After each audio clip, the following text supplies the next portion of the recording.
why is everyone not writing? That's So right. so the point being that there is a certain the secret ingredient, as we say. We eat dal makhni, we eat butter chicken everywhere, but then there's this particular place where we relish it more, Right, right? ma'am. That's right. So why is that so? It's because of a certain secret ingredient which nobody will tell you. Okay. And Okay. with the writers retreat, and as part of the writers retreat, we are creating this drive. We are trying to empower authors, aspiring authors, with enough knowledge so that they can actually they can create this brand and this own style of writing for themselves. They don't have to look anywhere else, they don't have to go to anyone else. They can just get set go. If you if you take our webinars, you'll know how we are placing everything. So now, getting into the topic, a lot of people, you can see, are talking about your style of writing, develop this, write, market, publish your book, whatever. I don't know. I personally, I'm not a fan of these 2-minute publishing recipes. In fact, I condemn them because they're responsible for a lot of brilliant scripts going down the drain as published works. Would you agree with me? Exactly, Yes. ma'am. Yeah. So when Yes. is it? When was the last time that you picked up a book thinking that, okay, this looks promising and I'm going to read it, and then you'd be like 20 pages into it and you're like, okay, I can't sit through this. It happens often. Happens Very often, often, right? yes. Very often, right? Okay. So what is it that what is it with the is it the problem of writing? Is it publisher? Is it marketing? What is it? What do you think it is? Uh, The it's book just the doesn't way grip how you you. want to. Yeah, go ahead. Your Sorry. narrative style, that makes a mark. Okay, narrative style. Caroline, you were saying something? Yeah, it's just your, besides the narrative style, it's also what you want to say. You cannot, like, you can't make a khichdi.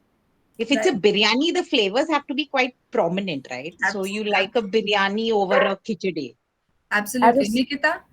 as as you Yeah, said, Nikita, please there go are ahead. Yeah. some important ingredients. So the writer has to satisfy all the, has to put all the ingredients in Right. his journey to from writer to become a successful writer. Maybe it is with his style, his theme of writing, Right. his advertisement, everything. It's Mm-hmm. from the concept he conceive in his mind, and delivery of that baby in front of entire readers. Mm-hmm. Mm-hmm. Right. Nikita, you had something to say? Actually I would like to say कि मैंने अभी तक इतनी बहुत famous books पढ़ी है, तो उसमें तो देयर इज नो चांस कि ज़्यादा राइटिंग रॉन्ग गई हो, बट आई Mm-hmm. बिलीव कि अगर कुछ गलत जा रहा है तो वो राइटिंग स्टाइल में ही होगा, कि like Mm-hmm. I am not able to connect to the writer and what the story he is narrating and letting it flow. You gave me the word that I was looking for. Okay.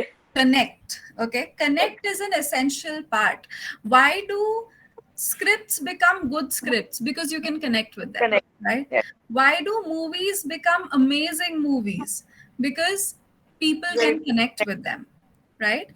So connection, yes, is critical, I would say. Writing style, narration, all that is very important. There are many aspects that make a good book a good book. Okay.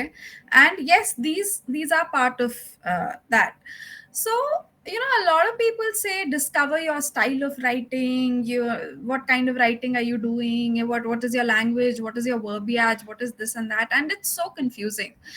So when we decided to kind of do a seminar on this, I went to Google and I typed out discover your style of writing, and I went bonkers because there were so many links that talked about various forms of writing, and categorizing writing in so many different ways. But I was like, this doesn't answer my question. I wanted to discover my style of writing. I wanted some search result to help me understand how can I write a book that will appeal to my style of expression. So why connect and expression, they're two extremely critical things. Okay, connect comes later, first comes expression. Suppose I want to say it's a lovely day. Okay, and if I tell you that I went outside, I woke up at 6 a.m., the sun was shining, it was very nice, I felt great, I came back, have had breakfast, started my day. Or if I tell you I woke up early this morning only to see the rays of the sun filtering into my room through the window. The orange of the sky made me blush.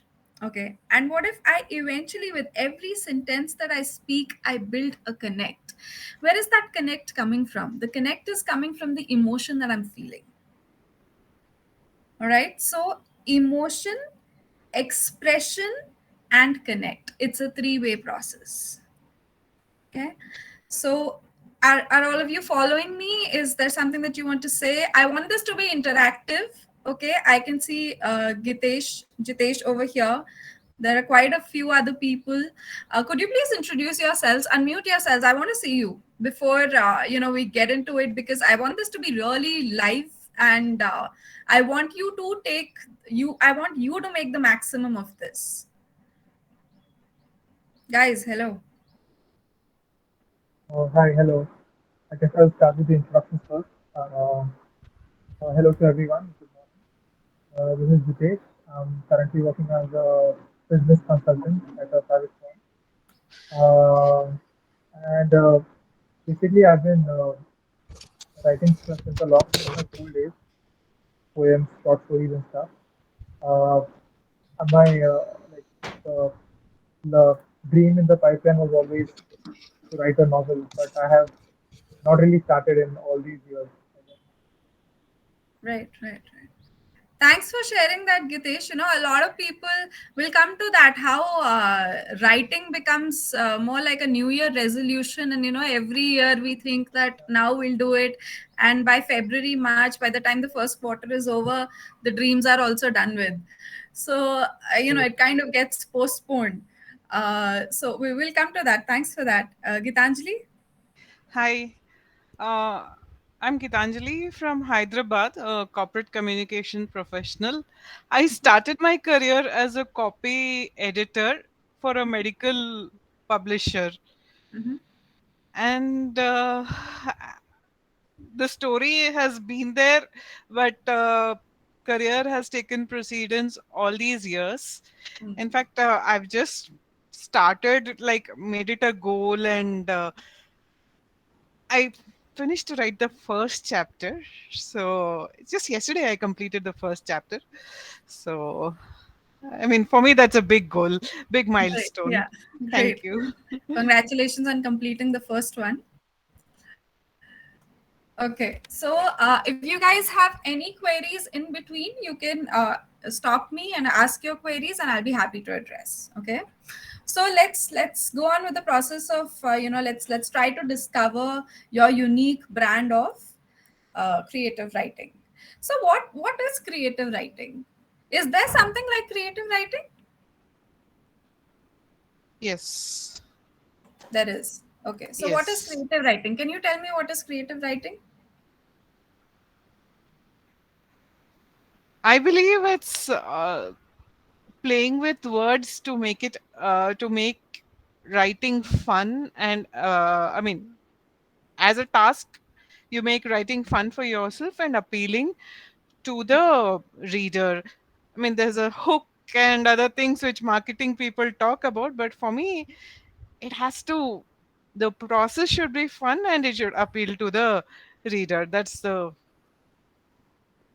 That's creative that's writing for you. yeah. Great, great. Any other responses? I would So, like what is to creative writing? Yeah. creative writing. For me, it has always been about producing something new, something which is uh, something which makes people feel, oh, this can also happen, Mm-hmm. Mm-hmm. Mm-hmm. like Okay. opening a new dimension. basically. Right. What if I tell you there's nothing like creative writing? It's all farce, it's all bullshit. There's nothing like creative writing. There's nothing new under the sun. No, I'll tell you what there is, okay? So what really happens? What do we think, and what do we call creative writing? Can writing be creative? Yes. Okay. So I would I'll hope give so. you I'll give you a fresh perspective here. Okay? The writing, there's nothing like creative writing. Okay? Your thought process is creative. Okay, when I said that this morning I woke up to the sun and da da da da da, it was my thought. Okay, it was a thought, it was a emotion which got translated into words and then could establish a connect. Okay, so the thought process is creative. You know how all of us can look at the same image and interpret it in different ways? Okay, all of us can read the same book, can read the same paragraph and feel about it differently. Yeah. Yes, So I think the process of thinking is creative, not writing per se. Now, why do we say creative writing? Where did this phrase creative writing came from? Creativity is with the thought. So what about writing? It's effective writing. So when you think when you're creative in your thought and you are effective in your writing, that together comes as creative writing. Otherwise, creative writing in itself means nothing. Okay, think about it. Writing is what? Writing is a noun, right? Writing is also a verb. But when you put it as creative writing, it can't be a verb, it has to be a noun. Can writing in itself be creative? No. So it's the thought process which is creative, and it's the writing which is effective. guys, effective. Absolutely. So, creative thought process and effective writing together is popularly called as creative writing. Okay.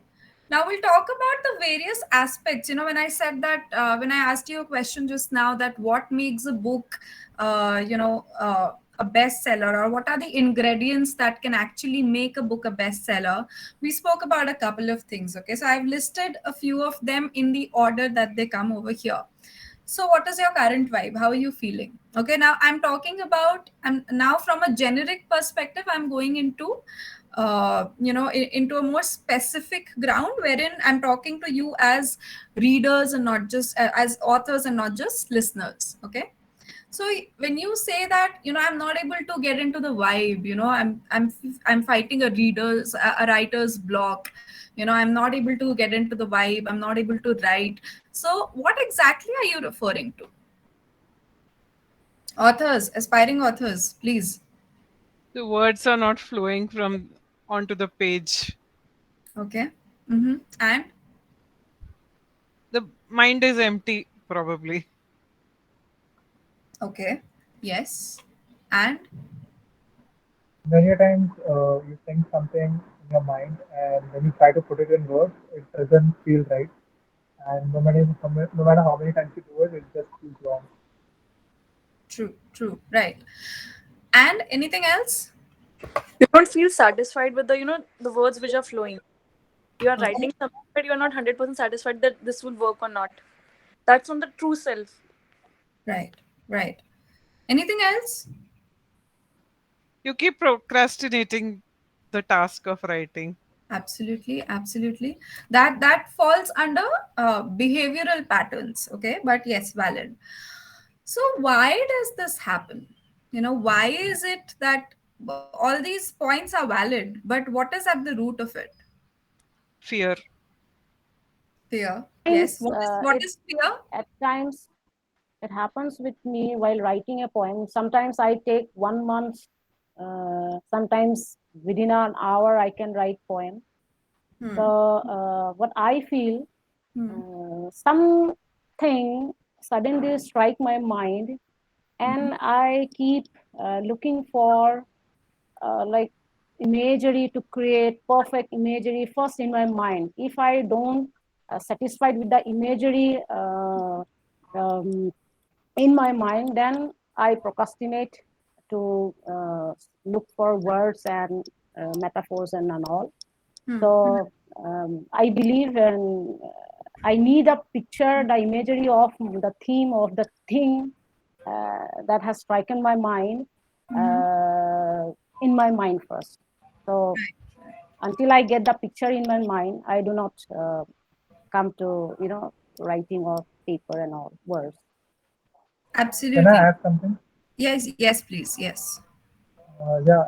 So I think it's basically something to do with the title of the seminar also.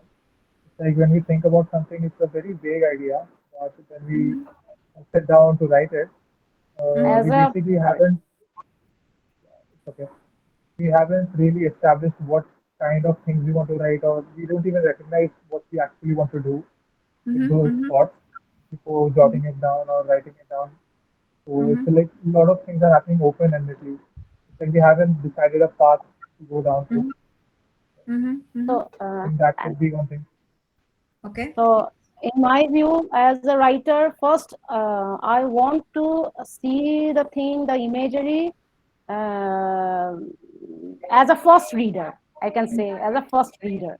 So if as a first reader, if I am satisfied, then okay, I can think for the distribute for others, or plant the seed for others. Right, right, right. Absolutely. All valid responses and all on point. Okay. So, what is it that, we all said that, there has to be an imagery, there has to be, there's fear, maybe we procrastinate, all those things. So, where does all that go? Again, to the first part, I told you it's a three-step process, right? So, it goes to emotion. So I'm in the right mood, I'm feeling right, my characters are feeling okay, my characters are feeling the way I am feeling, and so I'm able to write. So 1 month I'm not in that mood and I can't write, I'm not in that vibe, I can't write. But then that 1 hour something happens, maybe I've just watched a movie, or I've spoken to a friend after a long time, and we spoke about something and I've gotten into the mood. Okay. And in 1 hour I'm able to write more effectively than I was in the whole of the last month. Okay. So what happens? My vibe is there. I'm tuned to the kind of script that I'm trying to write. Okay, that's when writing flows. We've all heard of the flow of writing, effective writing, creative writing. We're now going to discuss what exactly it is. Okay, so the vibe is essentially the kind of tone and the kind of mood that you want to lend your characters. And since there are a lot of people here who are not just writing fiction but also wanting to write non-fiction, so for them especially, for non-fiction writers, there has to be a particular bent of mind. When you're when you open minded, when you're considering multiple perspectives, and that's when your thinking is actually, you're more open to a fluidity of thought. You're not only just trying to be persuasive when you're writing that this is how it is, I've said it, this is how creative writing happens, end of story. No, sometimes when you're in the right, when you're vibing at the right level, then you'll be able to say that, okay, creative writing is different types of writing. Creative writing is probably creative thought and effective writing. So how does it come together? So that's for non-fiction writers over here. So identify your vibe, identify the kind of book that you're writing, and when all of that kind of comes in perfect harmony and sync, that's when you're able to write effectively. Living the vibe constantly. Now I'm very happy. I'm able to write, 1 hour I've written more than I've written in the whole of past month. And then suddenly my phone rings, and I come to know that something awful has happened, and I'm not feeling in the same way that I was minutes ago, then I find it very difficult to get back. So how do you get back into the vibe? How do you live that vibe constantly? That's a challenge, and that kind of aids or prevents you from writing that brilliant script on time. And when you write something today, if you're writing something and if you're in a good mood, you've written about 3 pages. Tomorrow, if you're in the same mood and same vibe, and if you're writing, then the third day, if you go back and compare the two pieces, you'll find that there's a difference. You know why? In Hello. fact, environmental influence Yes, your works behind environment it. has changed.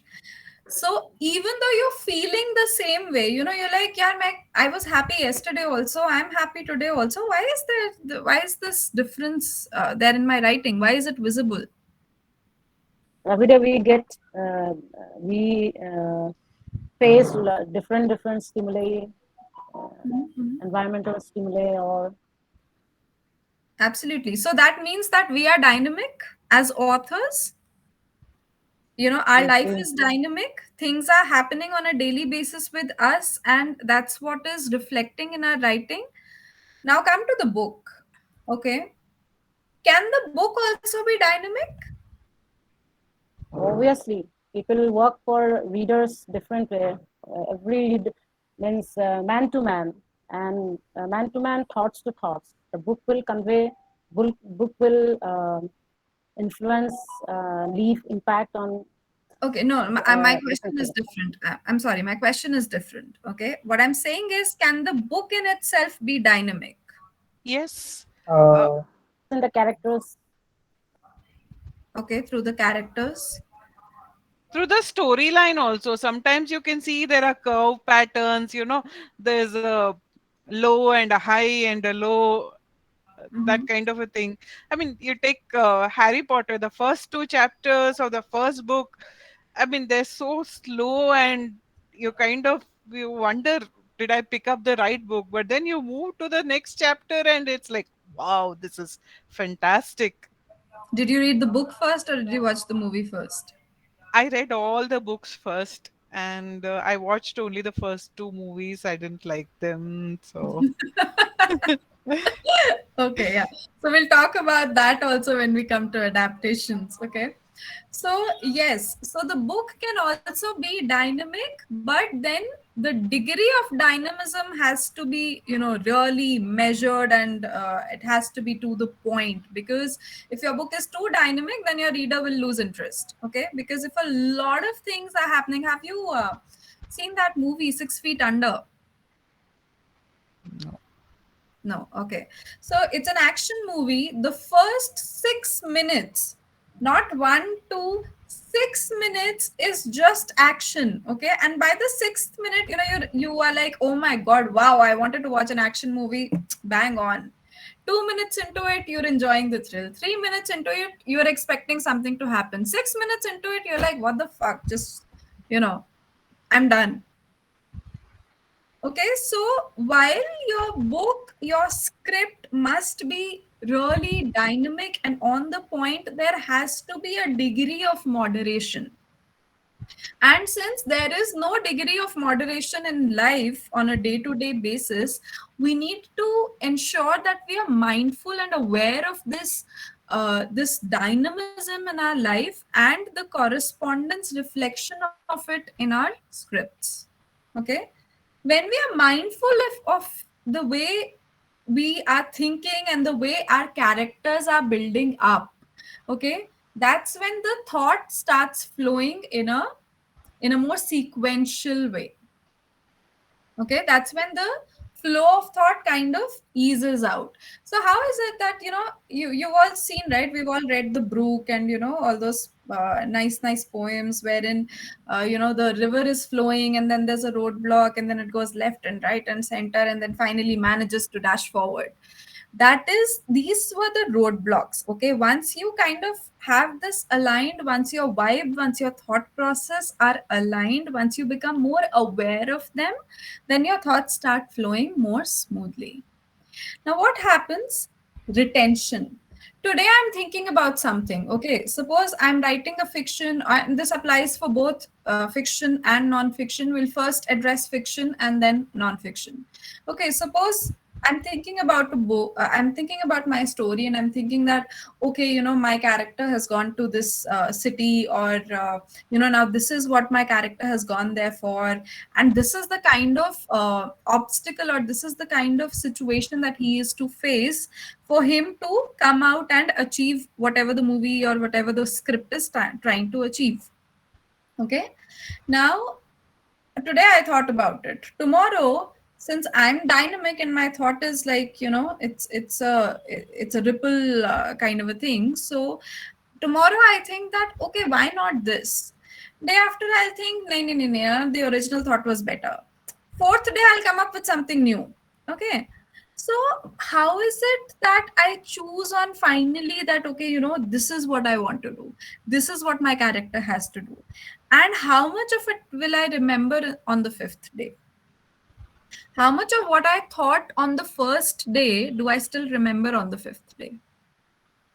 Have any of you tried your hand at storytelling and have kids at home? You've told them stories. Yes. You- Yes. Yes. So have you observed that with passage of time, your own thought and your own memory of it kind of diminishes? Yes. That's why Yes. I immediately note down whatever comes in my mind on the spot. Yes. So retention. So we have three, four things here now. We have the vibe, remaining in the vibe, flow of thought, knowing, becoming more aware of what's happening with us in our minds, to our thoughts, to our emotions, and with the characters, and the reflection of what is happening with us to what the characters are doing.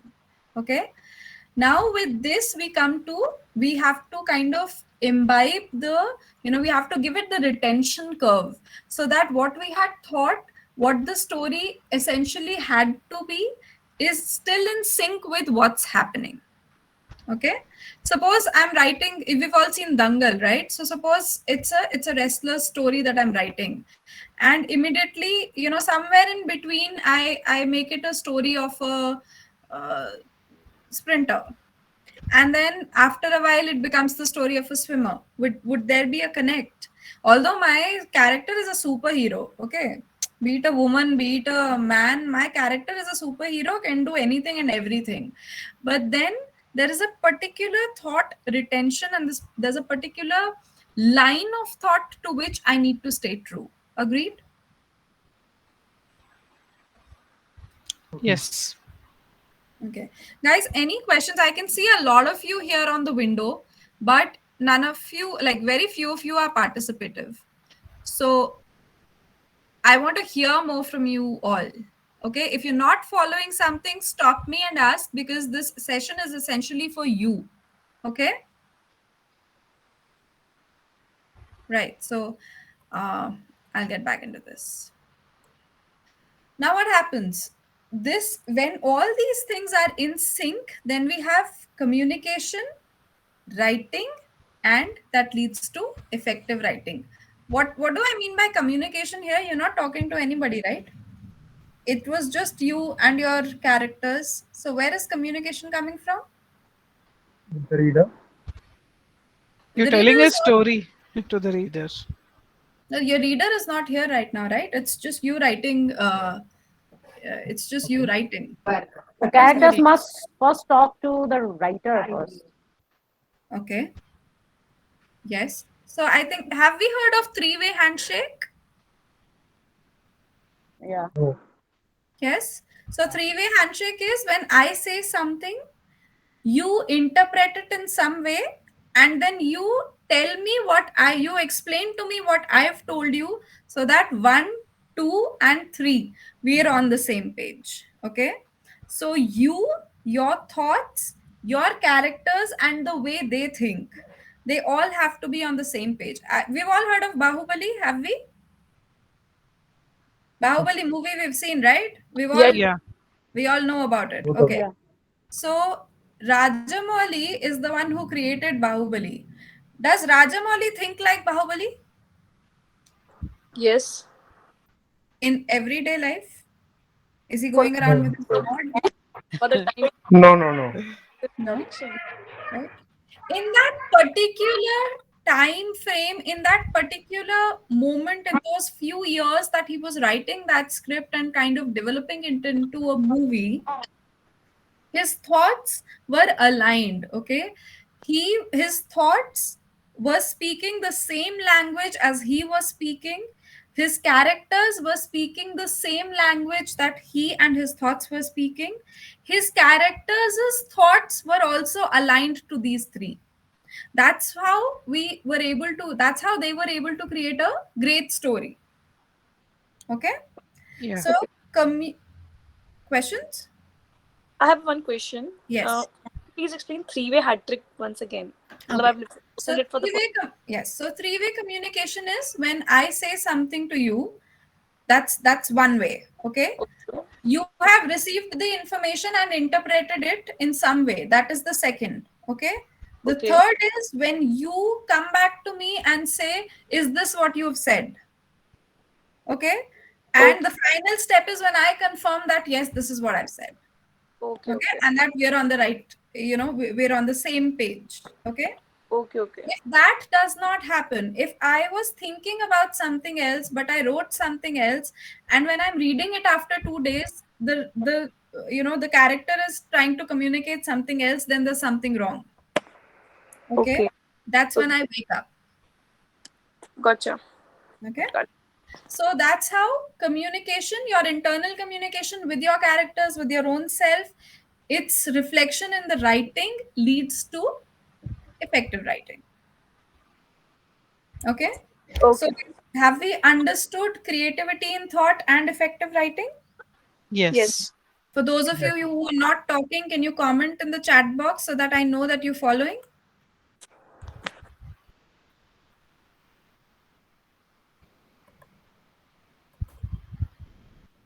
Guys, are you following?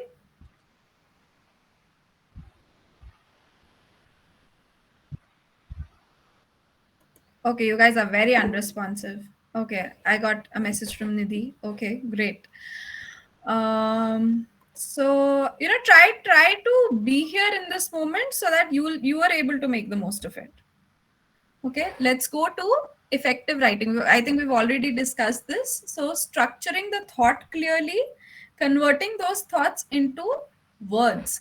Now, somebody said that, we're not able to find the right words at the right moment, and then we try to procrastinate it. That, okay, the words are not coming to me, it's not reflecting in my writing. And then eventually it kind of starts to jab at my mood, and on my vibe, and then I can't write. Okay, so that happens. I'll give you a quick hack for this. Do whatever you love doing for 5 minutes. Okay, if you are a music person, go to your favorite song, find the right kind of song, think about that. Okay, this is what my character was trying to do. Okay, so what is the corresponding song? Listen to that song, dance around, come back after 5 minutes. You'll be able to see that, you'll see that you'll be able to write. Okay, you love art, go browse some art galleries online. Okay, you are feeling distressed about something. Sometimes it so happens that our character is going through a turmoil. Okay, and although my life is stable, but my character is going through a turmoil, so I can't take it. So what happens, I start losing pace with my own thoughts. What can get me back into this? Talk to somebody. Call up your girlfriend, boyfriend, spouse, mom, parents, neighbors, whoever. Okay, talk to them for 2 minutes, ease out, get back into the mood, maybe listen to a sad song if your character is in a turmoil, and get back to it. Okay, there is only one way to beat procrastination. What is it? Do Action. it. Action. Yeah. Absolutely. Right? So let's not think that, okay, I'm not getting the words today, I won't do it tomorrow. Okay, that tomorrow actually leads to these amazing stories being there in our minds for months and years and not transcending onto paper. So let's not do that. Okay, that was a quick hack. So now when you know how to kind of get back into it, you can keep up with the tone and mood of your script. What is the difference? Is there any difference between tone and mood?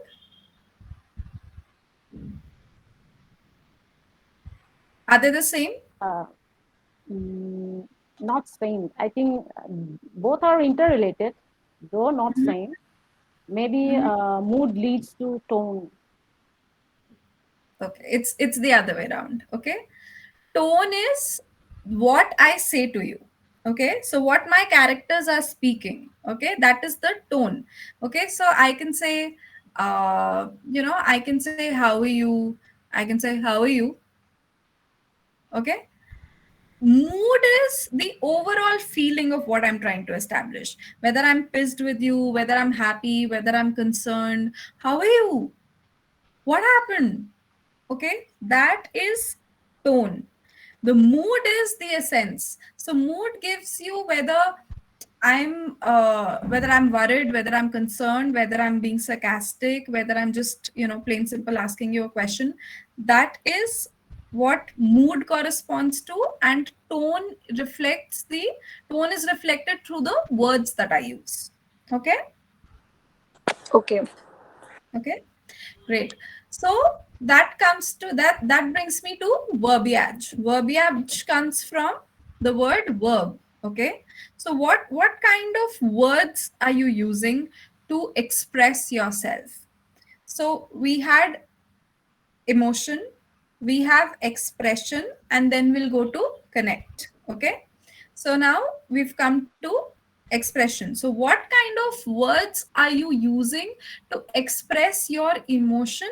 What kind of verbiage you're using to express your emotions? That's what this is. Okay, when you're using the right kind of words, when your mood, when the mood setting is correct, when you're using the right tone, the right words, then you establish you Expression. establish connect. Connect. Okay. Connect. Okay, so your thought, your emotion was there, then you found the perfect way to express it. Perfect mood, perfect tone, perfect words, perfect verbiage, and that relates to the connect Connect. between you and the reader. Okay, now are there any pitfalls of creative thinking and effective writing? There are, right? For everything, for every, the coin always has two sides, right? So what is it? Free flow. I call it free fall.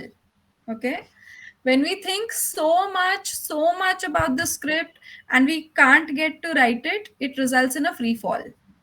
Okay, there's so many ideas, we're only going on brainstorming, we're discussing it with everyone around. Are sunna yaar, there's this script in my mind, I want to write it, and it's going to be a fantastic book, I'll become a best-selling author, but I don't go about writing it.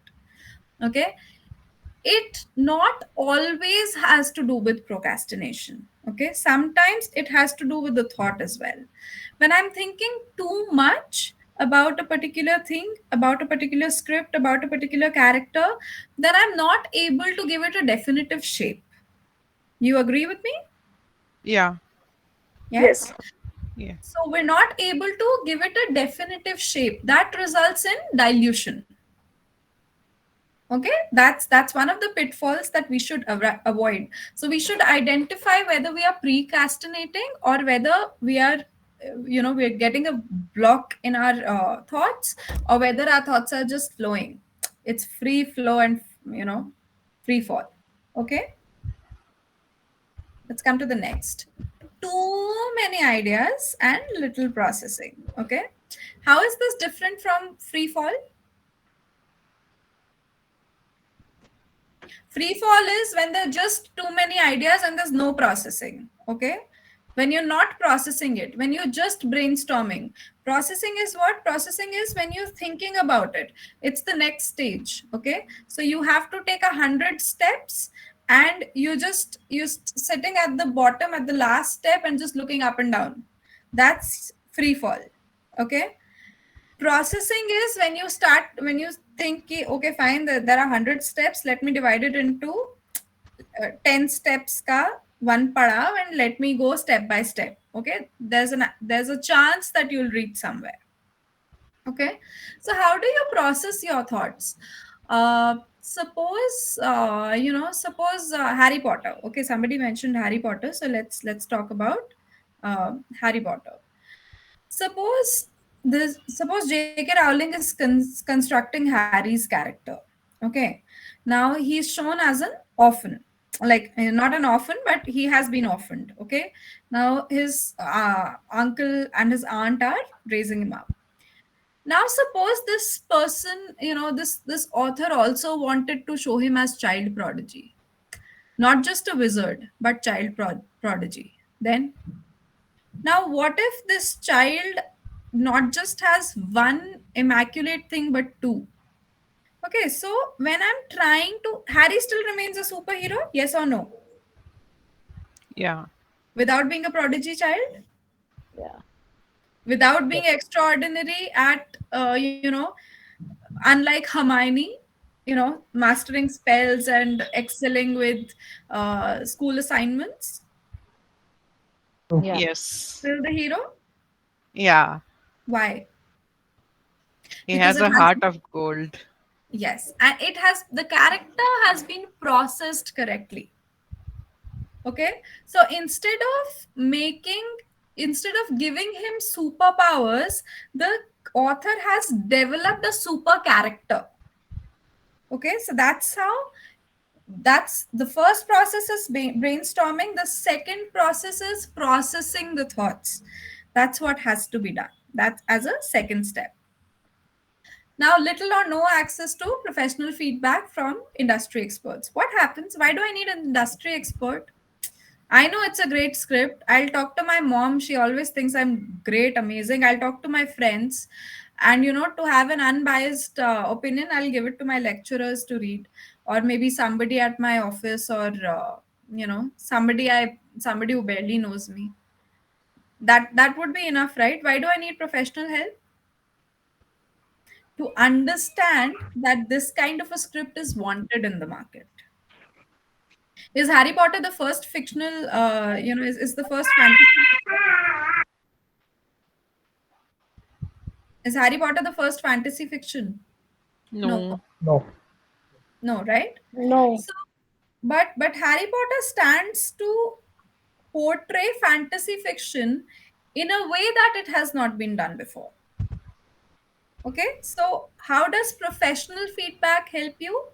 they'll they'll understand it from a third party perspective, and from their own expertise and experience that that they have gained in the so many years that they've spent in the industry. They would be able to tell you this is duplication. You might not have read a book, but some other book might have the same idea as yours. What is the point of two books having the same idea?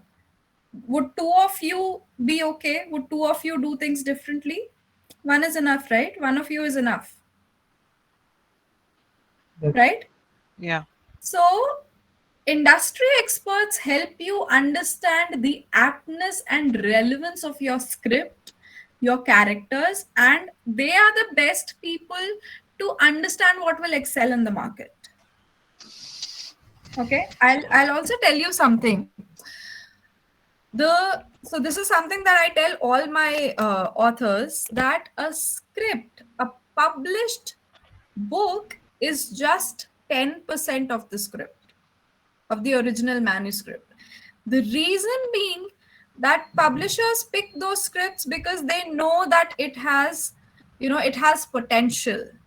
Okay, but why is it that writers are able to create only 10% of that potential, when when there's 90% more to go? That's because they don't know about a lot of things. If they would have known, then that 10% would have probably been 60%, 80%, 90%, maybe 100%, right? So that's where industry experts, that's why you need to go to professionals who can give you the right kind of feedback. When do you take this feedback? When you're done with your book? When do you take this feedback? Probably after a few chapters are done. Okay. Exactly. Okay. So you take feedback before you start writing. Before you start writing your first chapter is when you take feedback. Because if your book has a total of 10 chapters and you're coming to me with 3 chapters, I'll be very, very clueless. Okay. I would not be able to guide you. But if you come to me with an entire plot line, with an entire story line, then I can help you with it. Right? Then I can tell you that, okay, something like this already exists in the market. So have you read it? Maybe you could order a copy and see. Or, this is something like, your story is partly reflects the movie that I saw a couple of days ago. Do you want to watch it and see how you Okay. can, Okay. make it different? Sorry to interrupt. It means you're saying before writing, we have to discuss with industrial expert about my thoughts. Yeah, I'm thinking this particular event or uh, thing is striking my mind. So are you saying this before writing? So, yeah, so I'll address that. So essentially, what I'm saying is that writing is not, uh, you know, I start writing and by the time I'm done, it's done. No, writing also has parts and phases, right? If we know about how exactly to go about writing a book, then from 10%, we can take it to 90%, right? And the chances of a publisher picking up our book increases. I can't tell you, every day about 300 scripts land into the slush pile. Why? Because the thought has not been processed well. So you need to give as much thought to what you are going to do with your script before doing it than, as much you will do when you start doing it. So if I have to break the process of writing, publishing and marketing a book, I would say that writing itself has 3 to 5 processes. The first is thinking, creative thought. Okay, the second is creating a plot line. Okay, developing a structure. The third is mind mapping. Mind mapping and structure is essentially almost the same thing. Okay, then you have your feedback. Once this is in place, okay, then go about it. How do we, we're all professionals here, right? Or, even if some of us are students, how do we go about completing a curriculum or going about doing a project? Before a project is taken, what happens? We kind of sit, there's a particular, there are projections made, there's how much process availability is there, that is assessed. How much can be processed, what are the pros and cons, what is the probability, all that is ascertained before we get into it. Yes. It's the same with writing. If you have 25 books that you have to write an exam for, your your lecturers are probably covering 10 in the first 5 months and the remaining in the later 5 months, accounting for, and 2 months for the vacations that we have. So your planning is critical to implementation. We can't just say, okay, I want to write a poetry book. I'm going to pick up I'll purchase a very nice diary that I feel like writing in, and my pen, and I'll start writing. No,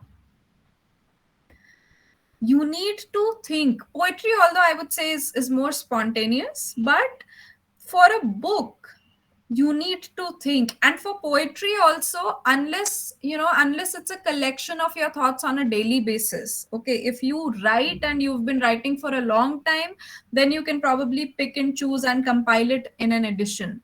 That's different. That's not really writing a poetry book, that's publishing a poetry book. Okay, because you've already written it. When you sit down to write poetry with the sole aim of publishing it, then your writing is completely different from what it would be when you write spontaneously. Okay. So thinking, investing enough thought in what is it that you want to write and how is it that you want to write is critical. Okay, you with me, guys? Yes, Are you following it? Yes, yes. Yes. definitely. Okay. Yeah. Yeah. Okay, great. So now what happens next? This entire publishing, this entire thing it's such a long overhaul that we kind of lose objectivity and motivation on the way, right? And then we can't really create what we want to create. And then this happens, tomorrow, next month, next week, this year I'll surely do it. Okay, then this year becomes next year. And that's how amazing scripts either get stuck in our head or fail to come onto the paper in that amazing a fashion. And then of course publishing happens, does not happen, self publishing happens, the book fails into the market, marketing is not right, a lot of things. Okay, it's a long overhaul. But Sometimes if it gets fed out of our mind. it gets slipped, huh? What? No, you're scaring me now. See, I think you should get into writing only if you're really passionate about it. Okay. Only if you're really passionate about it can you survive it. Okay. And if you're very, very passionate about something, it can't slip off your mind. The other thing being that once you're passionate about something, and if you have the know how, nothing can stop you from creating miracles in this field, in this line of work. Okay. So all these things kind of have to be aligned. Now let's come to style of writing. Is there something called style of writing? Like I said, Definitely. sorry, I said definitely. definitely. Okay. So, when I began this seminar by saying that when we thought that we'll do something on these lines, I went to Google and said style of writing. And so many different search results showed up, and everybody is kind of trying to bifurcate writing into their own way. I had somebody who said script writing is different, scripting is different, and what is it, adaptation is a different way of writing, and sales page blogging is different, this is different, that is different. So they've essentially chopped off creative writing into bits and pieces, and there are about 45 different styles of writing that I saw in the first page of Google search results. So that made me wonder that, are people even understanding what they're doing? Okay. With creative writing, we think that we can that some people are able to write creatively, others are not. No, everybody is has the same talent. Okay. With respect to writing, now their expression might be different, their thought might be different. That is what reflects in their writing and makes it different. Okay, it's not writing in itself that's creative, it's your thought, it's your expression that's creative, and that results to effective writing which can establish a connect. Now talking about the style of writing, there is no style of writing, there is no thumb rule, there is no particular style of writing. Although a lot of people do talk about the various the way we were taught uh,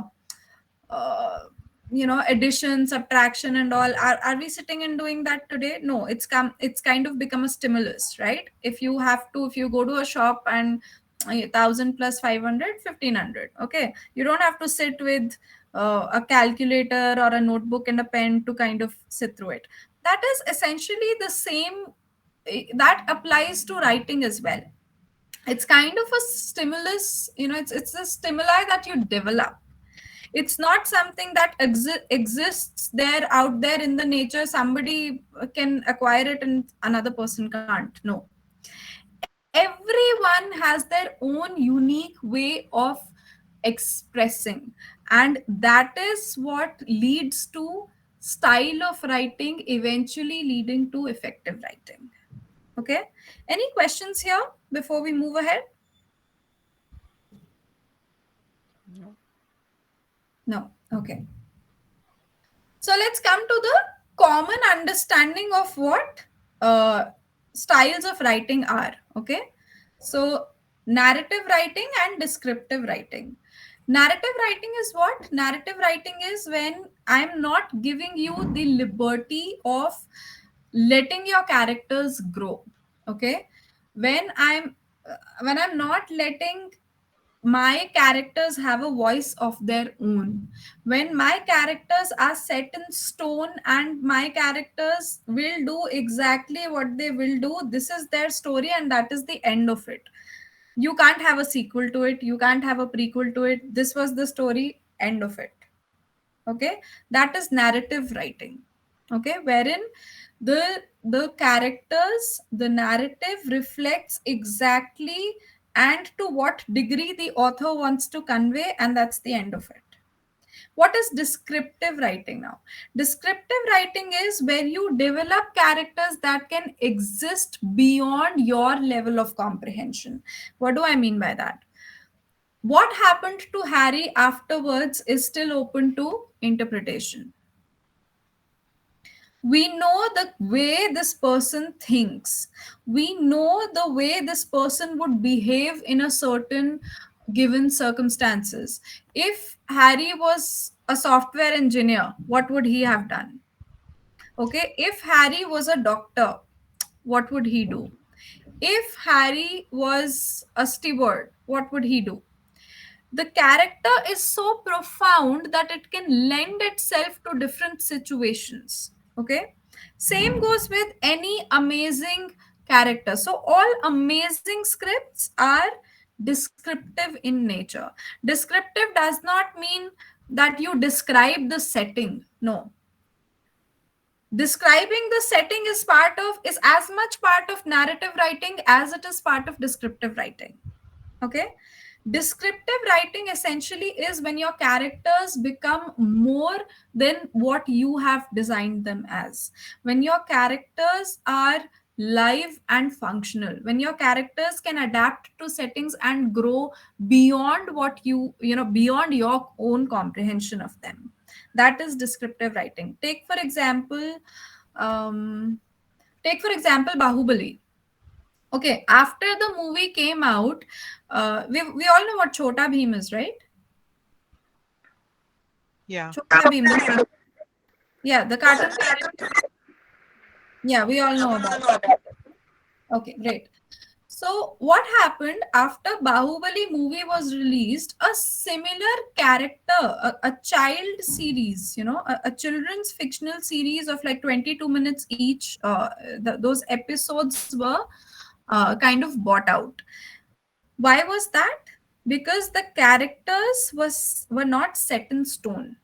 The characters were live. The characters could become, Bahubali could be akin to Bhim. Okay, but in a very different surrounding. Bahubali could grow 300 years old and still have a different kind of, be alive in a different kind of setup. That is the kind of empowerment that descriptive writing gives your character. I'm not in favor of descriptive writing or against it, but I'm just telling you the kind of, what do you want your characters to do? Whether it's a love story, we've all seen Two States, I believe. It's a novel by Chetan Bhagat, which was adapted into a movie. Now, that movie, those characters can't grow beyond. Okay, it's that story.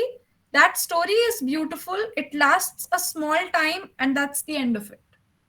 Okay, descriptive writing is probably Harry Potter or Bahubali or other, in that genre wherein they can evolve on their own. Okay. Now tell me, is this narrative or descriptive? Guys, narrative or descriptive? Hello. Descriptive, Ananya. Yes. Yes. expository and persuasive. So expository is also persuasive. Persuasive style of writing is also expository style of writing. The aim of these two forms of writing is this more or less applies to non-fiction. Okay, so all of those of you here who want to write a self-help book, or probably another you want to pick a genre in the non-fiction, then this is for you. Expository writing is essentially where you try to convince the readers of, to your point of view. You want them to kind of lean in with what you are saying. That is what persuasive writing is. Expository writing is persuasive writing plus a little bit of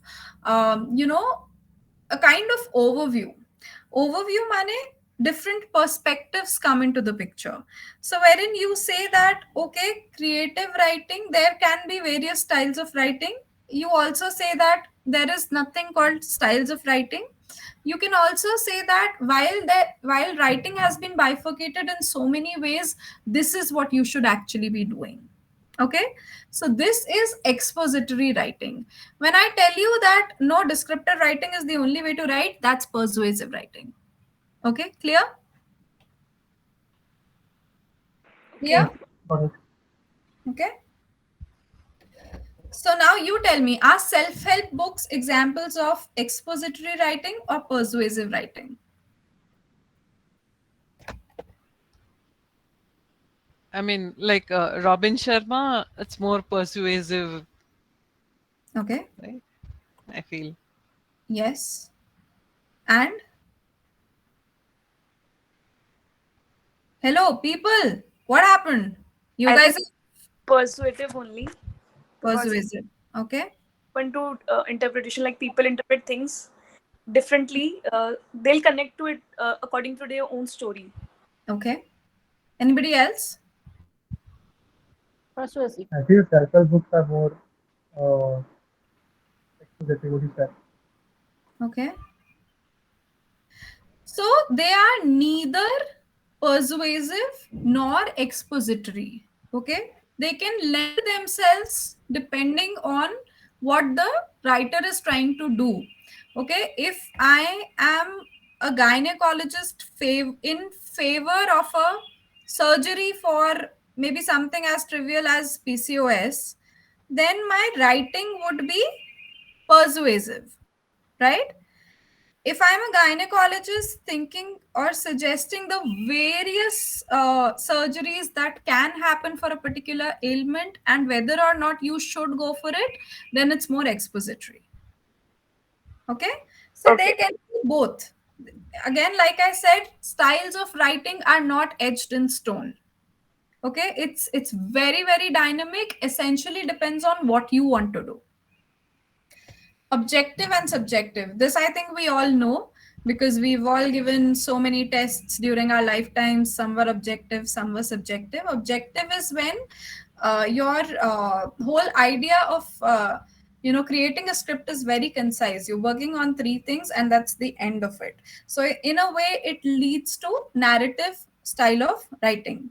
Subjective is more descriptive in nature. Okay, so where you can you can talk about the various things that you want to, everything under the umbrella. They both of these can be expository as well as persuasive, again depending on the objective of writing.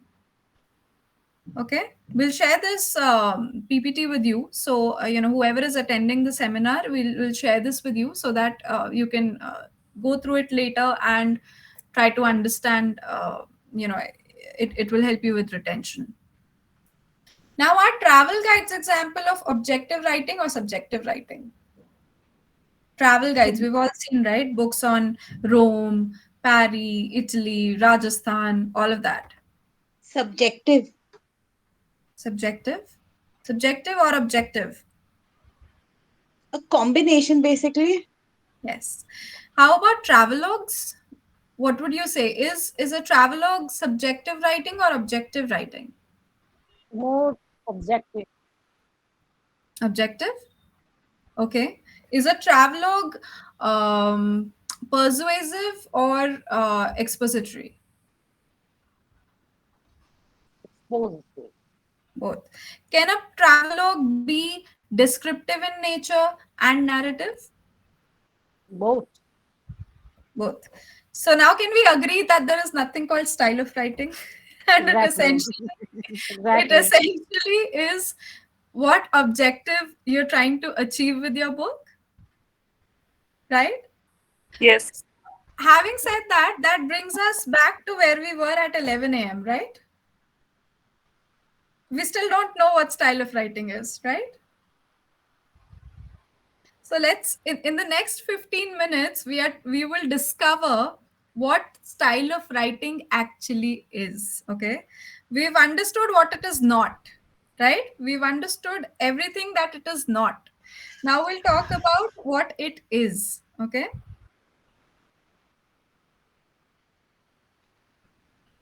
Okay. So does this mean that I cannot have a distinct and unique way of writing and I have to follow conventions, or does it mean the opposite? Or does it mean both again?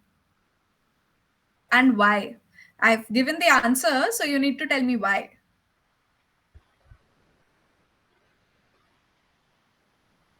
Okay, we'll find out. It Wait. Yeah, tell me. it I can got be anything, I guess. it can be. Anything, like the three options you have given, it can be anything. Like it can be like conventional or Mhm.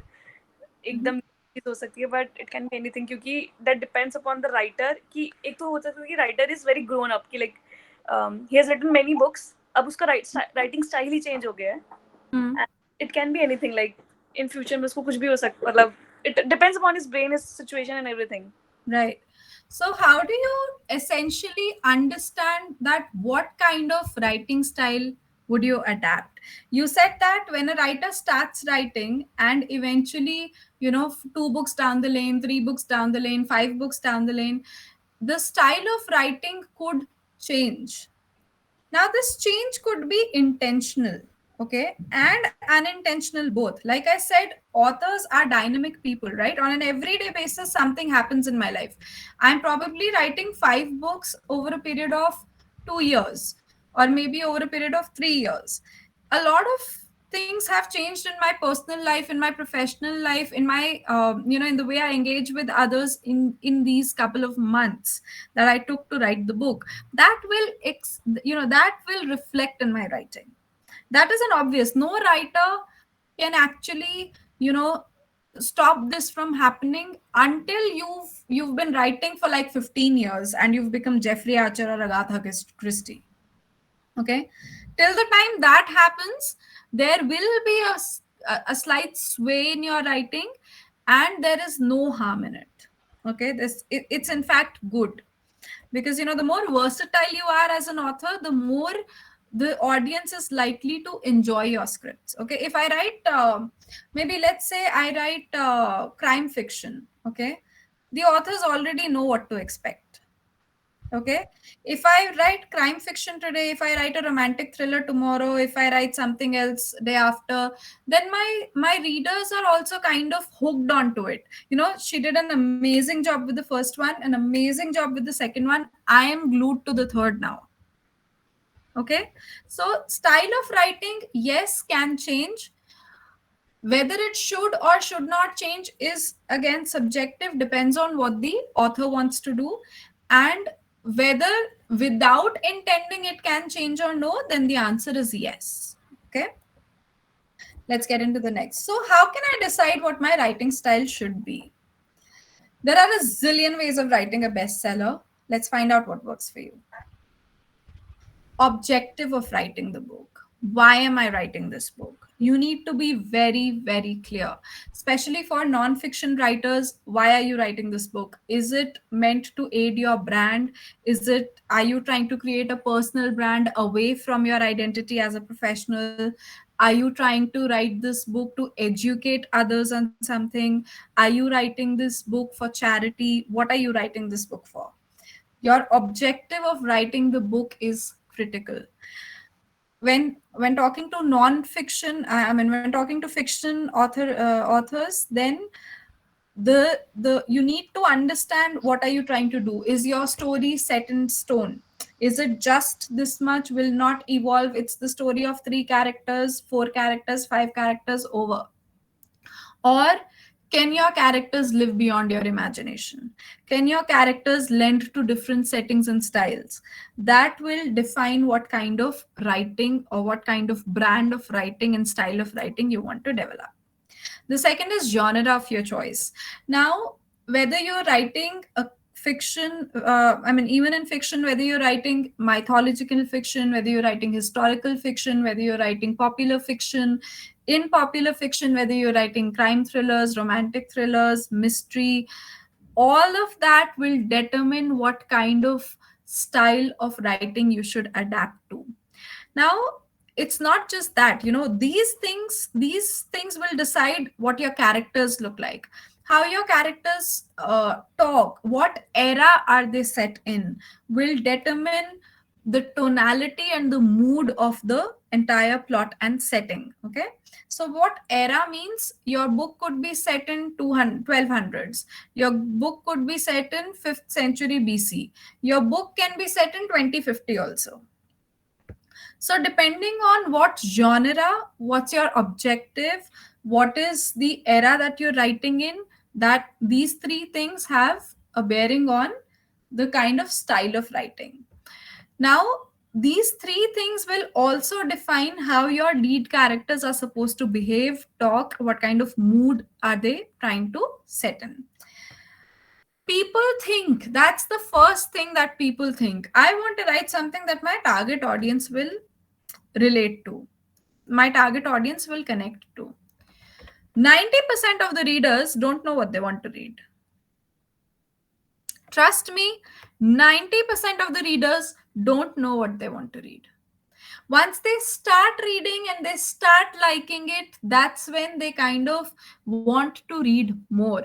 Not just in the same book, between the pages of the same book, but also in the same genre. Suppose, okay, I'll take a very famous, a very common example. Okay, so let's take the example of Chetan Bhagat. We all know who Chetan Bhagat is. Yes or no? Yeah. Yes. We all know him, right? So, what genre does he write in? Romance, right?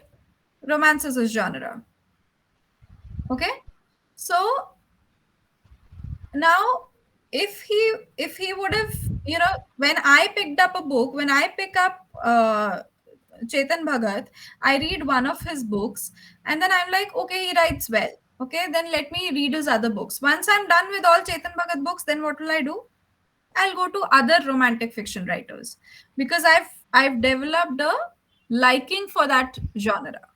You understand? Yeah. Right?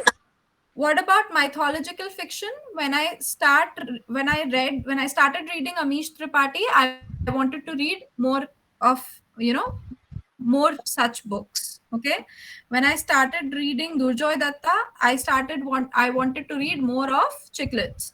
When I started reading Shatrujit Nath, I wanted to read more of the likes. Right, when I started reading Amish Tripathi, I wanted to read more of historical fiction, right, mythological fiction, right? Yes. Your Right. target audience will only want to read your book if you are successful in establishing the connect. They don't know what they're looking for. You need to make sure that your book is so compelling that they want to read your book. Okay, and that happens before you write a book, because they don't know that you've written this kind of a book, right? But if one person picks up your book and reads it and says something good about it, eventually, of course, with marketing and everything, but the word, what makes a bestseller? Do you think the publishers community Word makes of mouth. a bestseller? Yes, word of mouth. Word of Absolutely. Absolutely. Because from one reader to the other, to the third, to 500 billion people, that's how the news reaches. Okay. Somebody mentioned Robin S. Sharma. That's how his book became a bestseller. That's how Chetan Bhagat's book became a bestseller. There's a very interesting fact. Since I've worked with Rupa and since I've published his books, his second book Okay, one night at the call center made it big first than his first book, which was 5 point someone. Because when it came in the market at that time, the corporate work culture and this call center, this BPO setups were mushrooming in the region of Delhi and Gurgaon, and it accounted for almost over 20 lakh people. That was the direct readership. That God. book hit off with the audience first, and it was later when people got initiated into romantic thrillers like that, and when people started identifying with Chetan Bhagat, they also came to know that he's written another book. By the time they could go back to the previous book, the third book was already in the market. So essentially, the first book picked up after his third book was released into the market. Okay, so your target audience is lost. Don't even think about them. You think about what story would appeal to you as a reader. Okay, you think about what story would appeal to you. Try, lend your entire focus on making that story the perfect story possible. And that's when you can establish connect with your characters, with your own thoughts, with the objective that you had in mind while writing the book. Your target audience will automatically find the book. Trust me, I have processed more than 1,500 manuscripts in my career till now, and this is something I can tell you from experience. So, think about what is it that your characters are doing first. Find a way to make them the best possible they can be. Your target audience will find you and your book. That's a surety. Now, what to do? I've understood all this, but how do I go about it? Huh? Create a mind map. Now, how do I create a mind map for a book that has not been written? What are mind maps? Mind map is essentially I read something and then I put down a flow chart kind of a thing that, okay, this is what I've read. That's a mind map. But how do I create a mind map before writing? Anybody? I mean, even for writing an article, we first create an outline, of the basic thoughts and then proceed further. So far, I've only written articles, so that's what I do. I'm So, sure you write great articles because most of the people don't believe in creating mind maps. They oh, think, we think that we're born geniuses, and after Einstein we're the next prodigy to walk the earth. And many people don't create a mind map. That's when and why do I say this? I say this from experience, because when we get manuscripts that show potential, and when we go back to them saying, what were you thinking? And they said, one day I got this idea. Somebody also told me, and a lot of people have told me they dreamt about something, and the next morning they started writing, and how they came up with their scripts. So mind map is a very, very underrated, is a very underrated part of the process. And if we can inculcate this, then we are surely looking at a bestseller. So what do you think about when you create a mind map? Like I said earlier, the objective of writing the book, the genre of choice, the era, the lead characters, the target audience. Now what do? We create an audience. Who is this audience? This audience is yourself. You remember we spoke about communication, three-way handshake a while ago?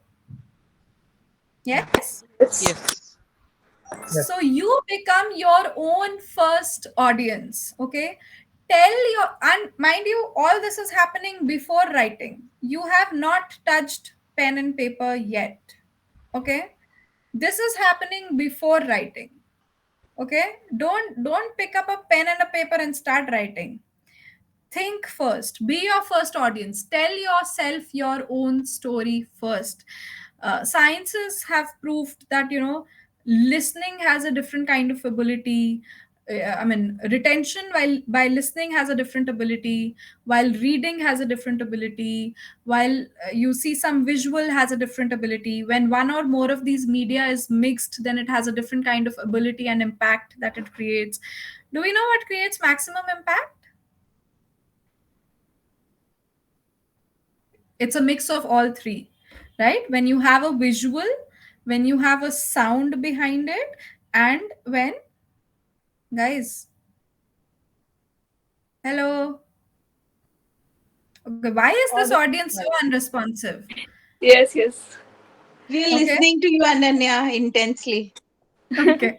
So, but I want you to participate in this, okay? Otherwise, see, otherwise it's like me reading news, okay? So you'll forget about it. So participate so that you can stay in this, okay? So when you listen to something, when you see them speak, when you can read something, and when it's kind of moving, when you have a moving visual, that creates the maximum impact. So while scrolling through Instagram or through other social media apps, what catches your attention? It's the video ads, right? It's the video clips. That's because they probably have some text on them, they have a visual, they have sound that offers for maximum retention. What is it that sound does? Okay, now suppose, close your eyes. Okay, close your eyes, nothing is written on the screen, you're not able to see me, you're only able to hear me. Okay, what is this doing to you? What is this? How is your mind functioning? Will your retention be more, or will your thought process work more? Will your analysis be more, or will your retention be more? Analysis, probably. There's Analysis. Right. Why? There's a simple explanation for this. Because I'm not feeding my senses with too much. There is only one way input. Okay, there's only one way input happening, and because of that, my mind is able to process it more. Why do we say that don't multitask? Why is it that a lot of people have started going back to the theory that human being is a unit tasker? you know a lot of theories say that to focus you have to stay true to only one cause, only one thing at a particular time, because it helps you to focus, it helps in analysis, right? So when I'm communicating through you to you only via voice, only via one medium, your analysis will be more.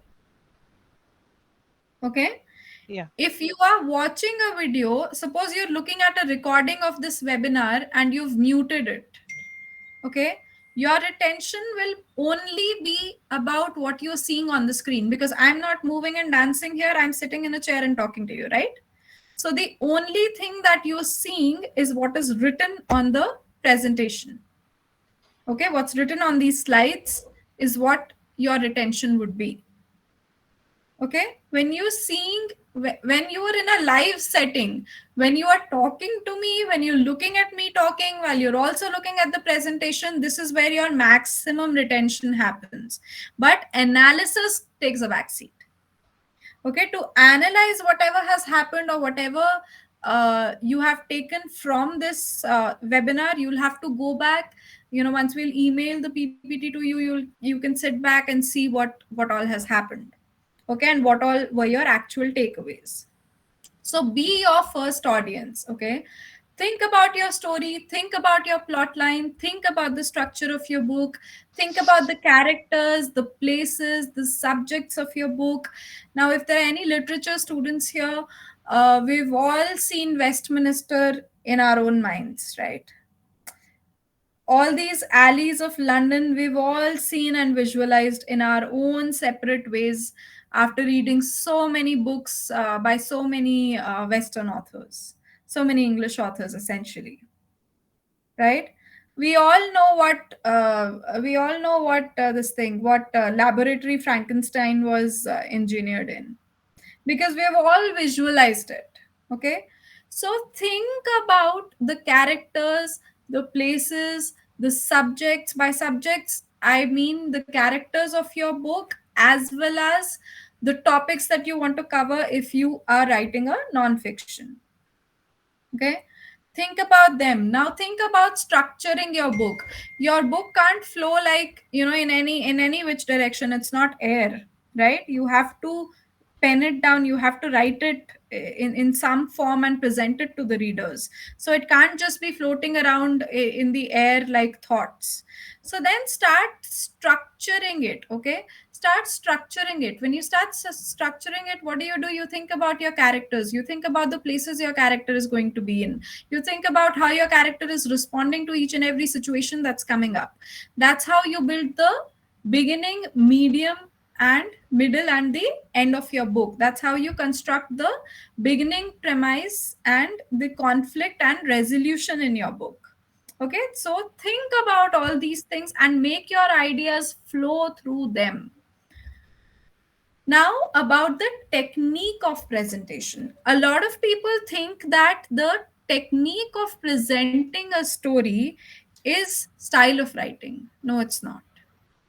So, whether your book is divided into three sections where three different narrators are talking to you about their own story, and you can link where their stories intersect in your own mind, or whether your book has a prologue where your author is making you privy of something that's happened before, making you run through the whole current setting, and then providing you an epilogue, or if your entire story is a single narrative happening in flashback. Everything, all of these things are techniques of presentation, they are not style of writing. Okay, is the distinction clear? Yes. Yes. Okay, so think about all these things. This is, all these things constitute your mind map. Okay, so when we like I said earlier, this is the most underrated part of the writing process, yet it is the most essential and crucial part of the writing process. If you don't go through this, then I don't know what you're doing. Draw out timelines. What do I mean by that? This is specifically if your novel is doing some back and forth. Okay, if you're writing in a flashback, or if at any particular point in your novel you are going to some different year and describing a particular set of events that have happened, then you need to draw out timelines. When I say timelines, it automatically means that it's more than one. I'm sorry, 1 second.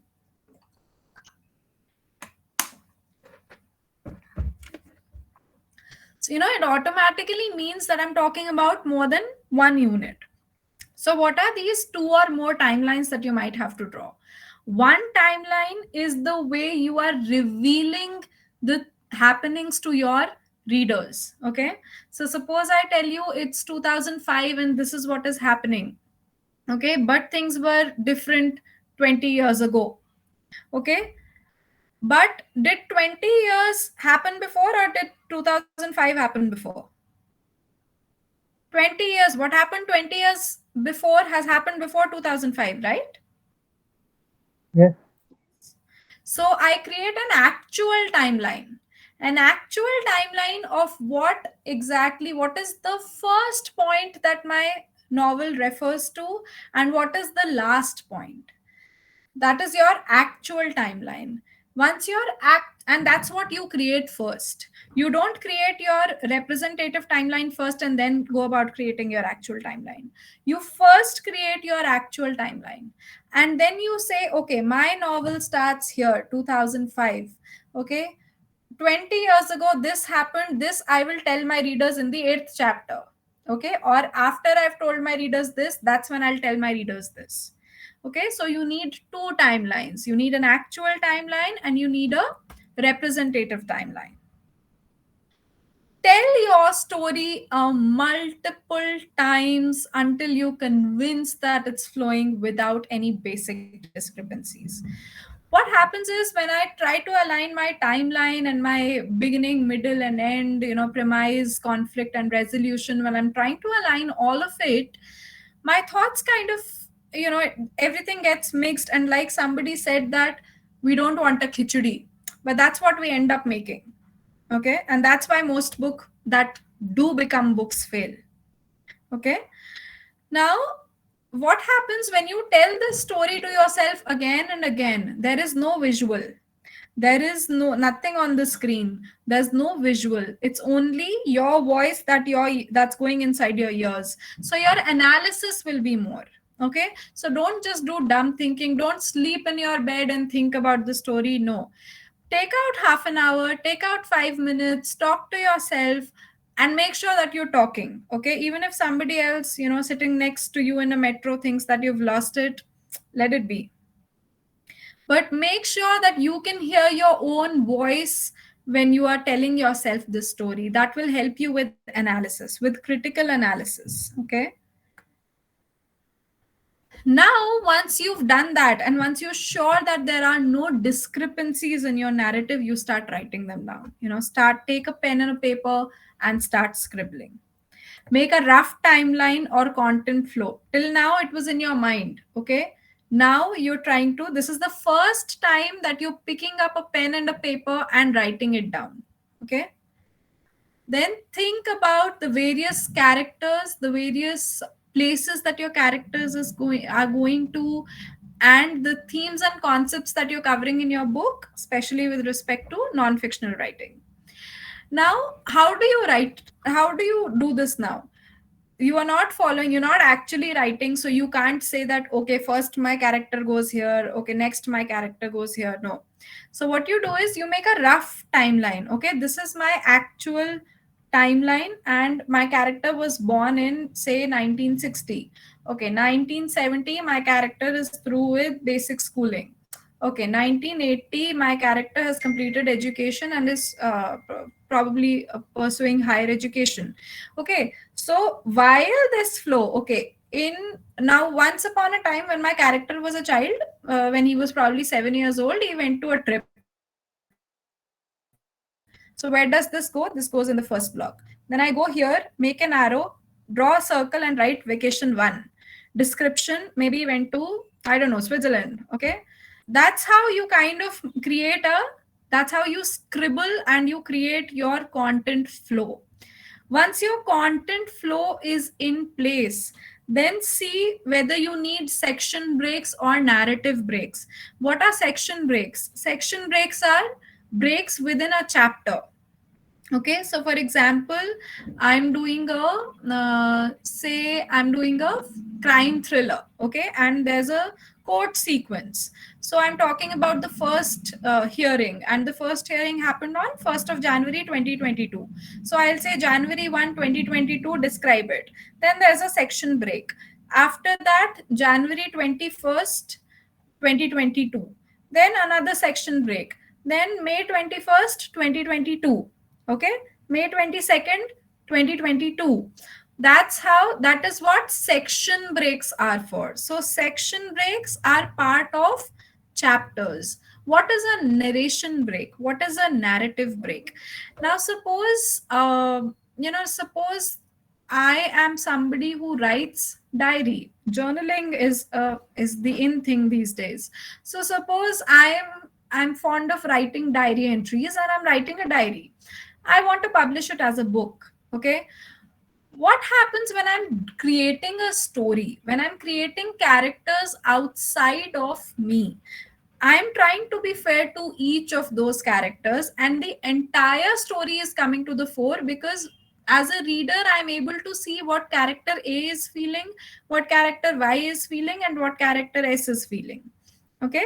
But when I'm sitting and publishing my diary or publishing my own entries, then it's biased, right? Now, Annie Frank's diary is famous, right? It's her narration of what had happened. But does it have a parallel narration? What if a diary had a parallel narration? Okay.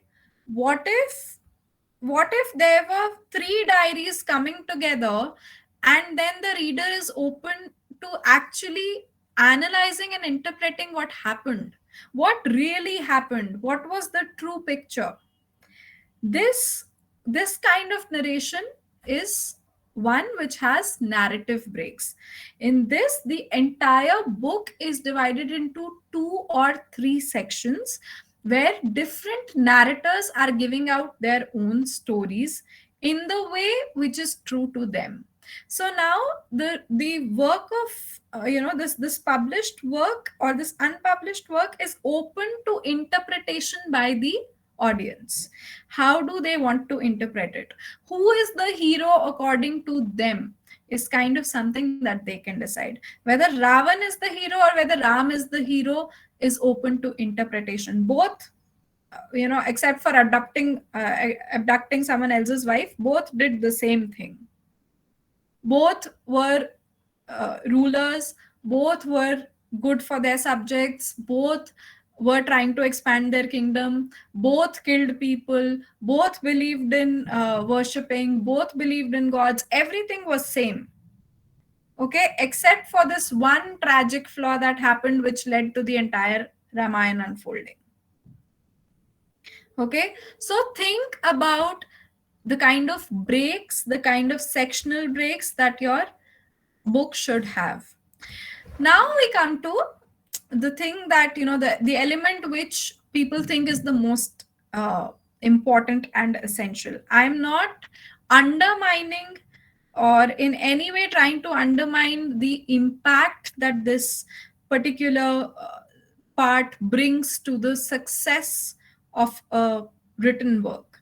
So audience definitely make you successful as an author. Okay, that's because if they like your book, they'll spread the word, but they'll like the book when they connect with it, and you can trace it right back to creative thinking. Okay, how will they connect? If you use words that they will need a dictionary for, they will not connect with your book. Okay, if for every other word they have to open the dictionary and wonder what this means, then they will not be able to connect with your book. Okay, so make sure that your verbiage is proper, make sure that your narration is simple, make sure that you're not using words that span, sentences that span 80 words unnecessarily. It does not mean that, there's no thumb rule to this also, your sentences should be less than 10 words, 8 words, no. But there is a thumb rule. There is a thumb rule. If a child of 8 years can understand your book, then anybody can follow it and connect with it. This is a thumb rule. So remember, that is your audience. Okay, now I'm not saying that, your verbiage should reduce. No, your verbiage should be in tune with your target audience. So suppose if you're writing a, say, a romance novel, okay, then your target audience is not 8-year-old child, right? Your target audience is probably 15 to 45 age group. That's what your target audience is. Okay, but you write it in such a language that even if an 8-year-old picks up your book, that person will be able to understand. Maybe he might have to look up the dictionary for a couple of words, but that is the kind of mood and tone that your book should set. So many times while we're reading a particular text, there's so many words that we don't know the exact meaning for, but we kind of understand and interpret what it means and move ahead. Yes. Yes. Yes. I'll give you a word, and I want you to give me the meaning of that word. Okay, that word is overwhelmed. There's so much happening that my emotions are all over the place, and Okay. I guess something like Yes. that. Yes. Yes. Any other interpretation? We've seen celebrities says, "Oh my God, I'm overwhelmed with the response. Thank you so much." This and that. What is overwhelmed? I'm More excited, stimulus than I'm you can handle. elated, I'm happy, I'm on top of the world. Okay. And any other interpretations? More stimulus than you can handle. Basically. Yes. So is all of these are, by the way, correct. So that brings me to my next question. Is overwhelmed a positive word or a negative word? It depends on the Can be context. both. Context. Exactly. It's a negative word. We have started using it in a positive connotation, and that's why I think, English writers have, or uh, in the level of English proficiency, there's a new wing that's coming in, which is called Indian English. Okay, this word itself is a negative word. Okay, when I say that I'm overwhelmed, it means that a lot is happening in my life and I'm not able to structure my thoughts. Imperceptible. Yes. But how have we started using this word that I'm really happy and I'm beside myself with joy? Okay, that's the popular usage of this word nowadays. So how do you decide what word to use? Please make dictionary your best friend. Go back to Oxford Dictionary, check what a word means, and then put it down.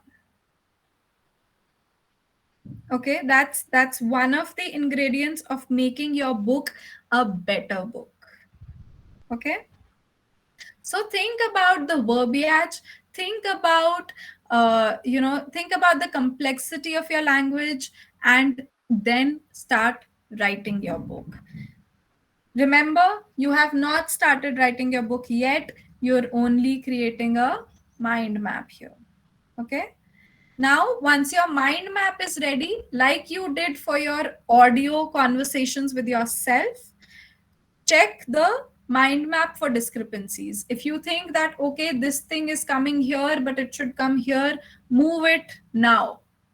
Because later, when you have a 50,000 word manuscript, you'll find it very difficult and you will be overwhelmed and you will not be able to move it.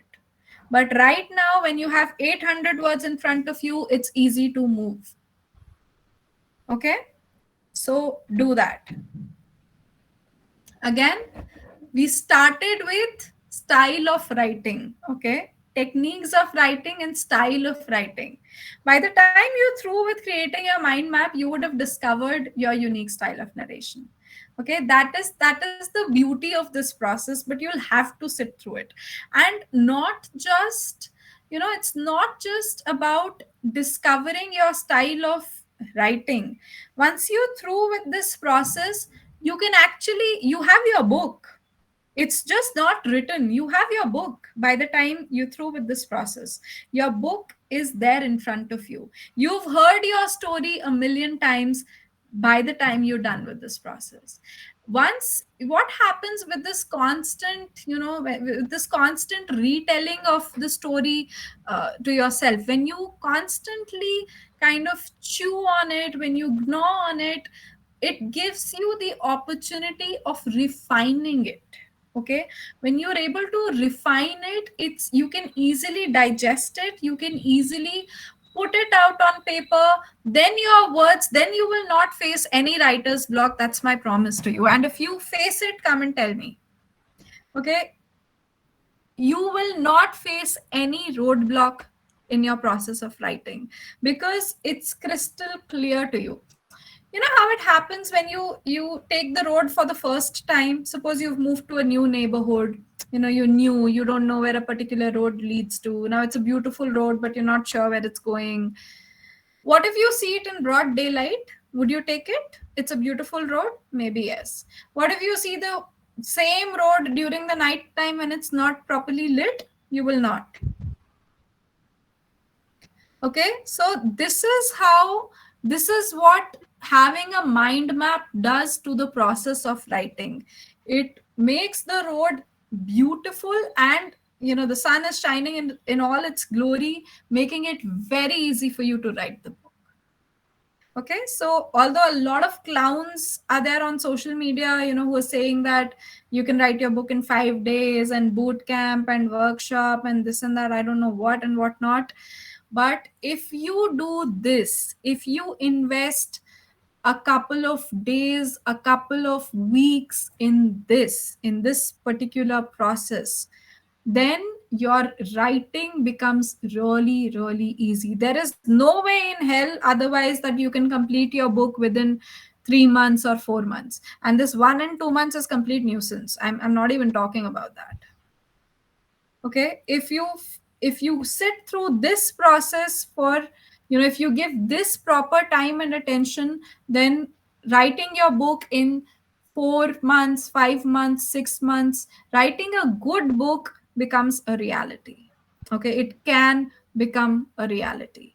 If you don't invest proper time here, then I can't assure you what you'll write. Of course, you can dream about something, have a conversation, start writing today, sit on your ass for 3 days, complete a manuscript, send it to all the publishers, keep receiving rejection letters, and then get fed up with it and give up writing forever.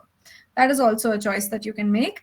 But if you invest proper time in this process, I can assure you that your book is going to be the best book possible. So how was the session? Did you like it? Did you find it, did you find it worthy your time? Yes, Are there any questions? it was insightful. In fact, Mm-hmm. especially the last part about the creating the mind map. I mean, Mm-hmm. for me, I've basically I scribbled a few things about the characters and made an outline and started working. But Mm-hmm. what you said, it makes more sense. So I want to know: is there any tool that we can use for all this, or you write it in a notebook that works better?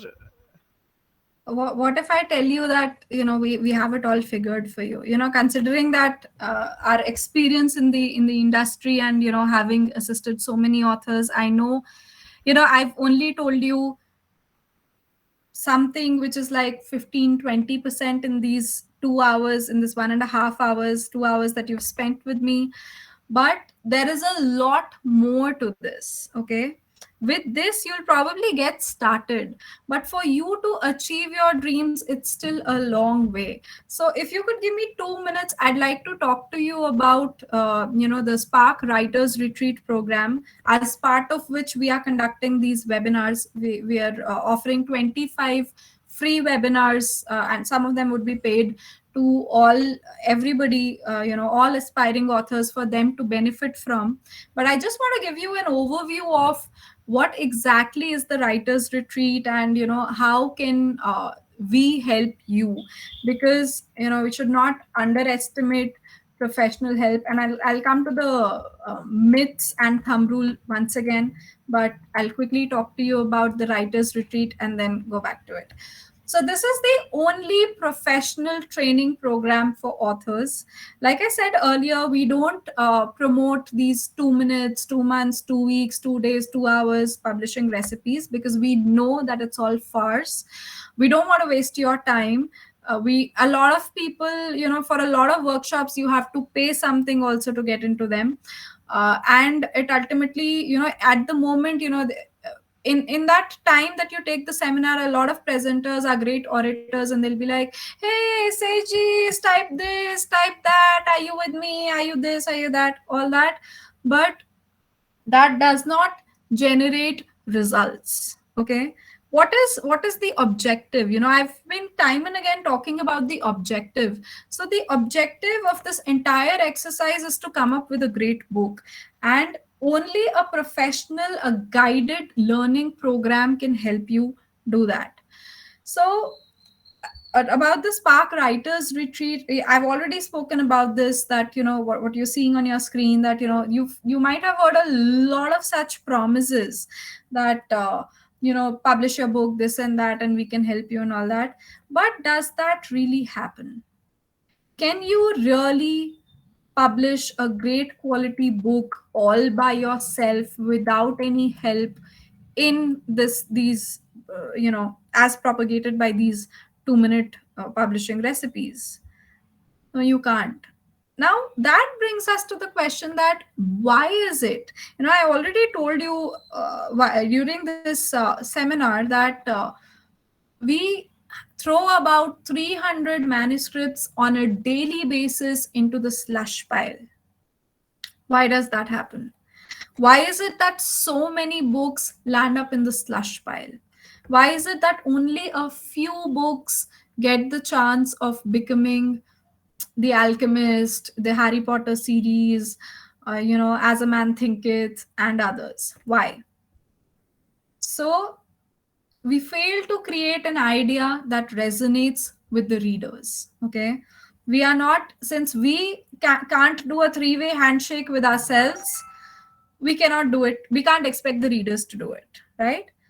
Second, we don't have the diligence, discipline, and schedule. When I say schedule, a lot of people say that, okay, you should write for 10 minutes every day, you should write for 1 hour every day. Does that work? Is that a recipe for ruin or for excellence? I'm not sure.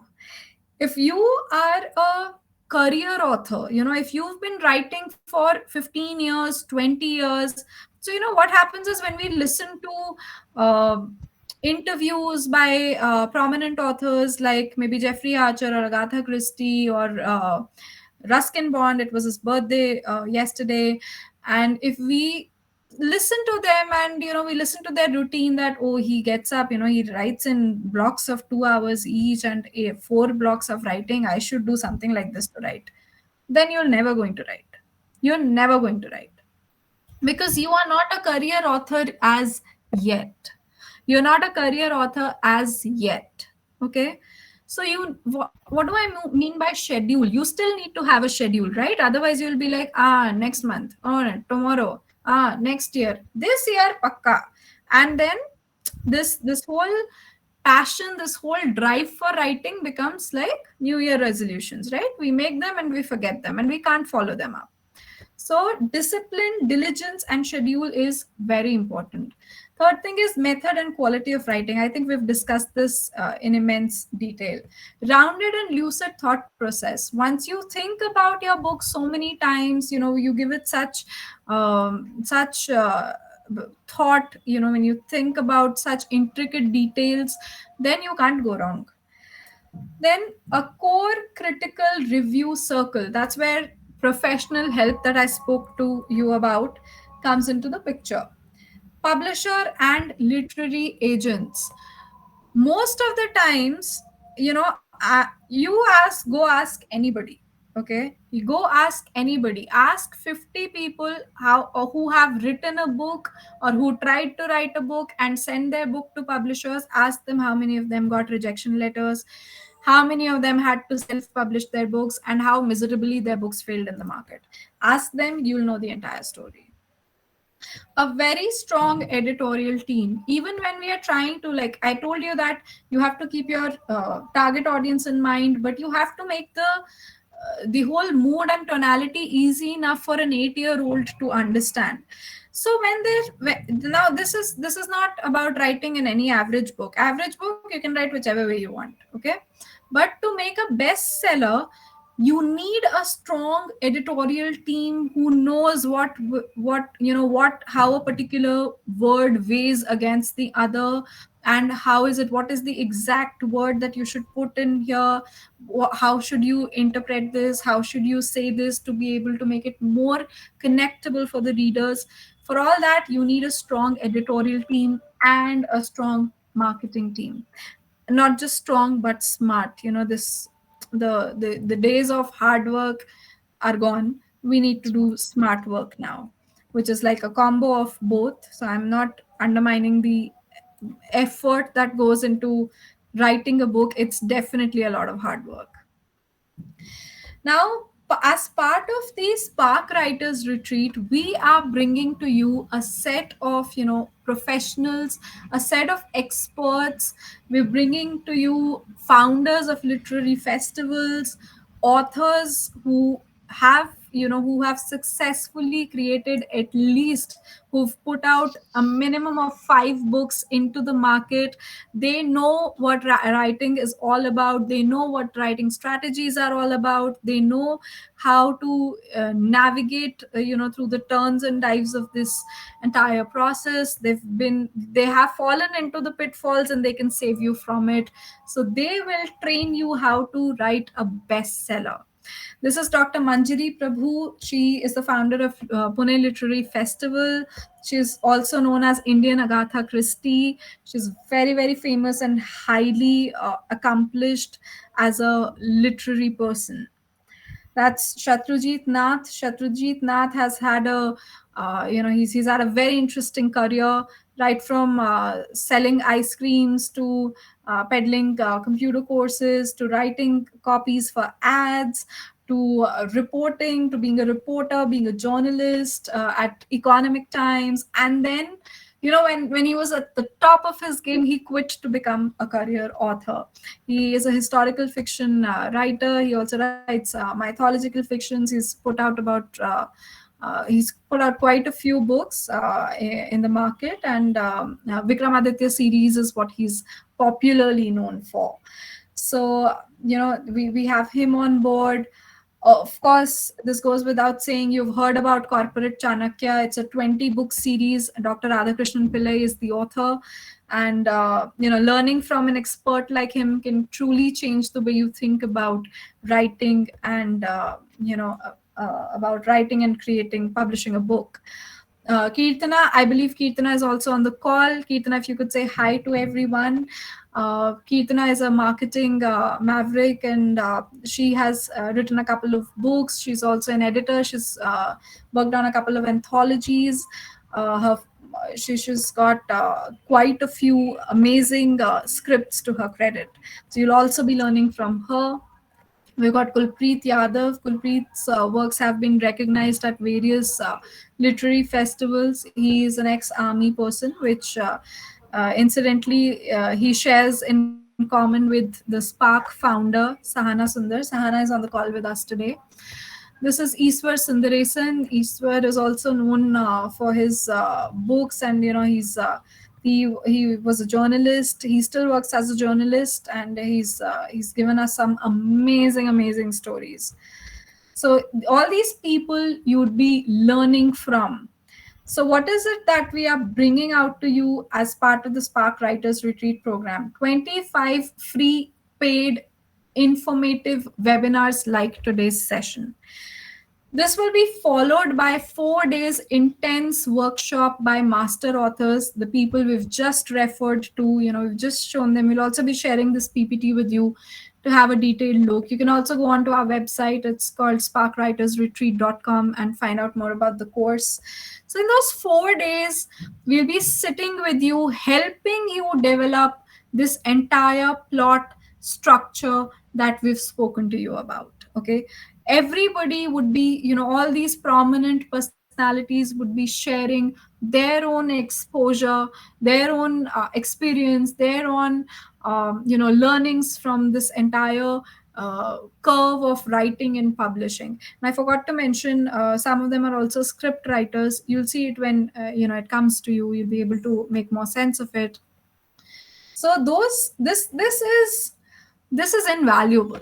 This is invaluable. When you get to interact and meet these people and talk to them, learn from them, and it's going to be a very insightful thing. And of course, not to say, not to miss, you'll have the photo opportunity with them. If you've written something, you'll have the opportunity of discussing it with them one on one, which is a rare thing, because a lot of people don't have access to those people. What is followed by this 4 days intense retreat, which is Hello. being held? Hi. Actually, our presentation is different. No, it's the same presentation. It's coming out because I migrated it. It's the template is different. Okay. So then we offer 6-month one-on-one intense mentorship, wherein we have a group of mentors, which includes me. I will be a chief mentor for the program. There are others in my team. We'll sit with you and make sure that you don't get lost in this process. We'll make sure that whatever roadblock is it that you are encountering, we will sit with you through it, and we'll make sure that this eases out. Now, what happens is that sometimes technical glitches, inavailability of either of us makes it difficult to track progress. That is why this program is empowered by Slack, so that we can, constantly track your progress, and we can assist you. So, we can send you a couple of tips every day, maybe a little bit of motivation coming your way will keep you, at it. Feedback, constant feedback. Uh, it will be very easy for you to approach us, to stay in connect with us, and to enable us to help you bring out your book, your dream book. Now, what happens is, as part of this program, we are offering you publishing opportunities. We are offering, some of you who subscribe to a particular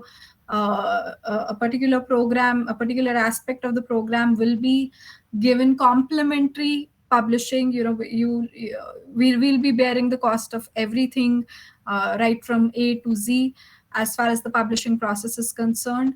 For everyone else, we'll be providing complimentary ISBN and copyright registration. Along with this, even post retreat, we will be conducting webinars for you to benefit from.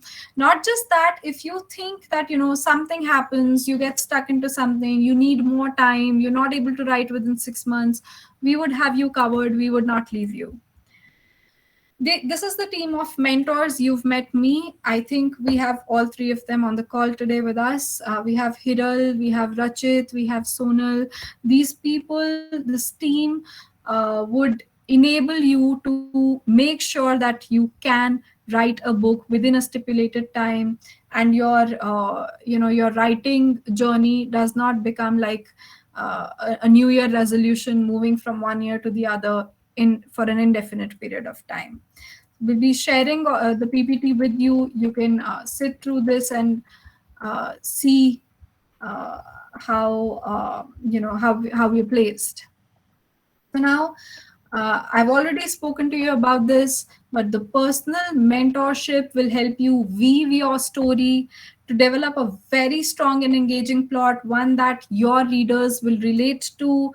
Your characters would be rounded. There would be no discrepancies. Your characters would be larger than life, open to interpretation, and will be able to lend themselves into different lights and different situations and different geographies.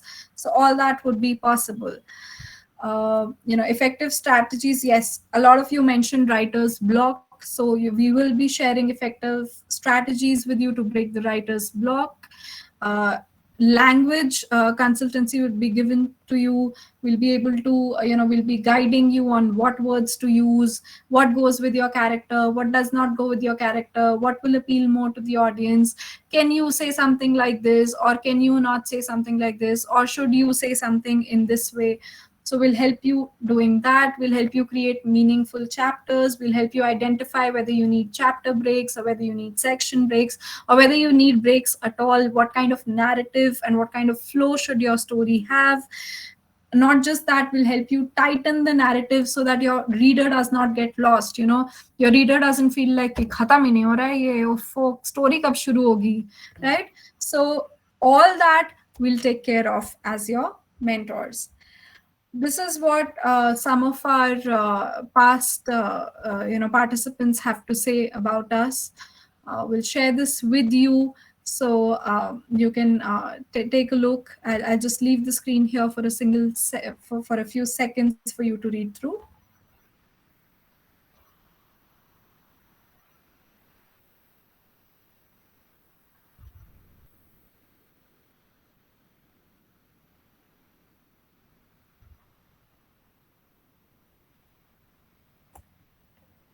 Moving on, why should you attend the Writers Retreat program?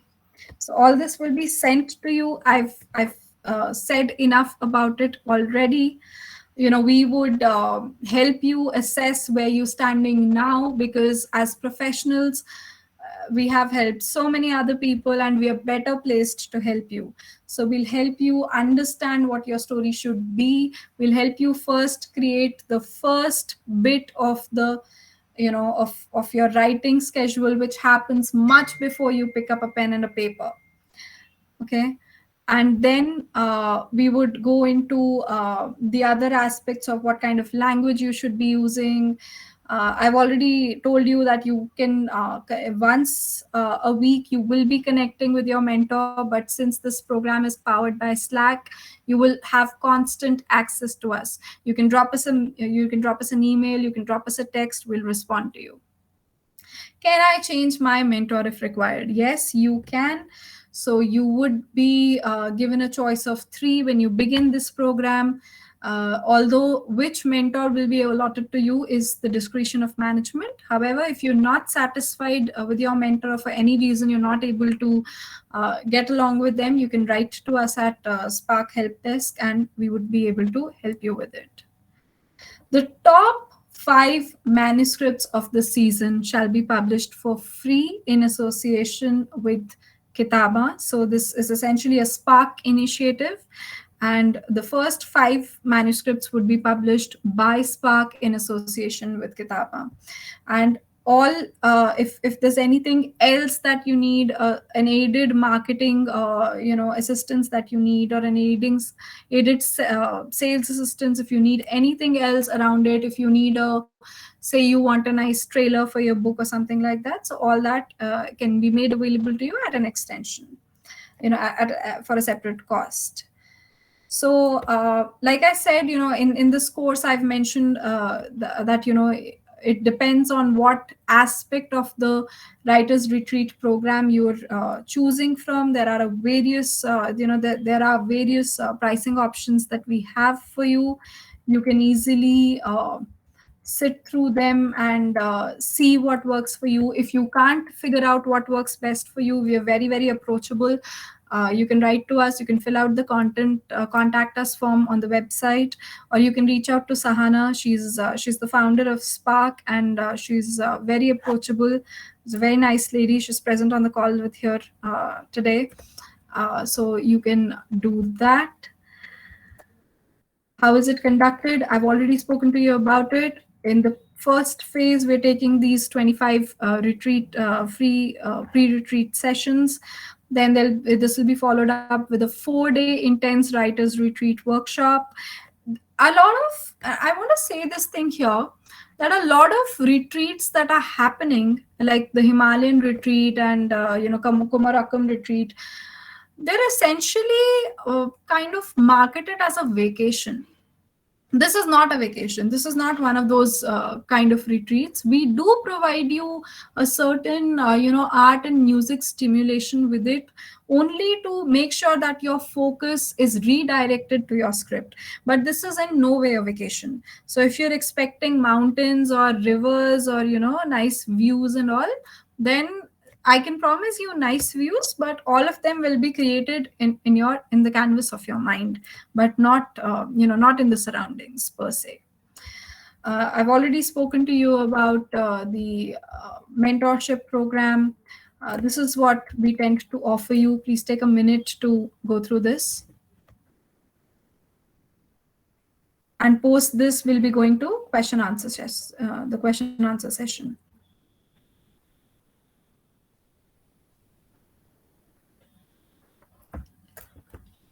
Can you all see my screen? Yes. Okay. Yes.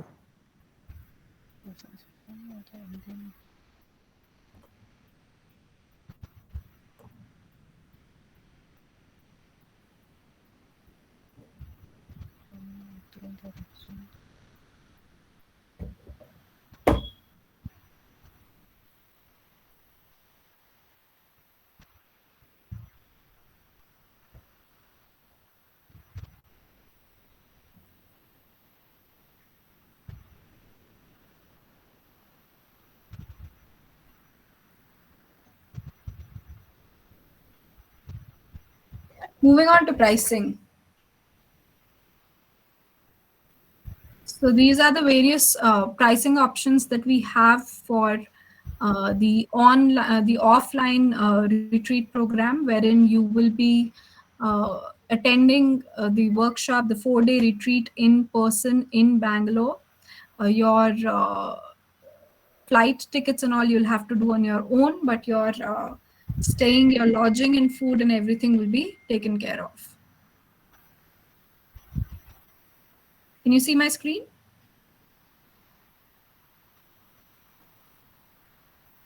Yes, it tells about benefits of an offline retreat. Yeah, this is offline retreat. Yeah.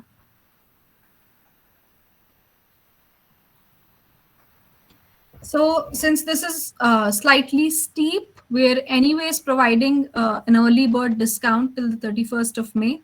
For people who have attended this workshop, we'll be offering a sorry, we'll be offering a spot on discount, which is 20,000 less than the original cost. So instead of 50,000, the combo deal will be available to you for 55,000. That's it. That will this will be available. This offer would last for 4 days from Oh, today.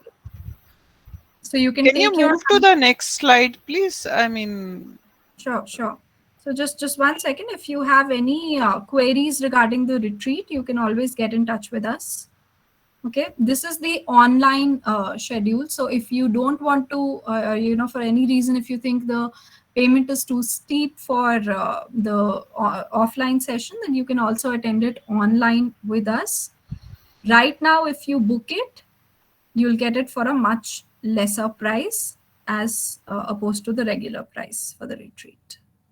So we'll be emailing this to you. You can take a good look at it and come back to us with all your queries and anything that you need to ask us. We'll be here to help you with it. That brings us to question answers. Thank you so much for your patience. And although this session was supposed to last for an hour, but I think we took good time here.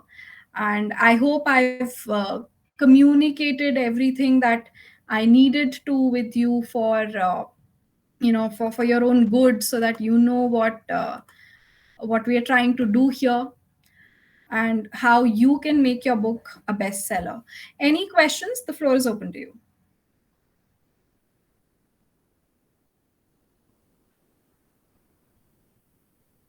Any questions? Yes, Gitanjali. Any questions? yeah, actually, so what you're essentially saying is someone who has an idea only can attend this, or someone who wants to write No, can no. be This part of is it. this is for beginners. So anybody, if you've thought about an idea, or even if you haven't thought about an idea but you aspire to be a writer, okay, you can also be part of it. So, see, we are here to give you everything under one roof, right from what should uh, what should writing be like, what is the process of writing, how many different stages are there in the process of writing, how does publishing happen, what are the various stages in publishing, how does marketing sales happen, how does a writer earn, how would you earn back the kind of investment that you're making in terms of time, money, and effort. How does all this, how can it lend to adaptation into a movie or a feature film or a web series? Everything, all of it will come to you under one roof as part of Spark Writers Retreat program. And for ease of attending, we've sort of made it into a two-part process, which is you can attend it online as well as offline depending on your feasibility. We will cover everything right from creative thinking, how you should channelize your thought process to be able to write a book, to the very end of you becoming a successfully published author.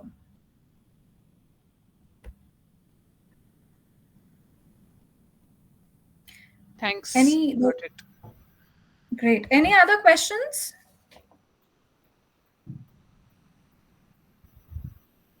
So if I wants to write in a specific, I mean, write for a specific audience, say I want to write for children, Mm-hmm. will this workshop benefit me, or is it only for Absolutely, it will non-age? benefit you. No, absolutely, it would benefit you.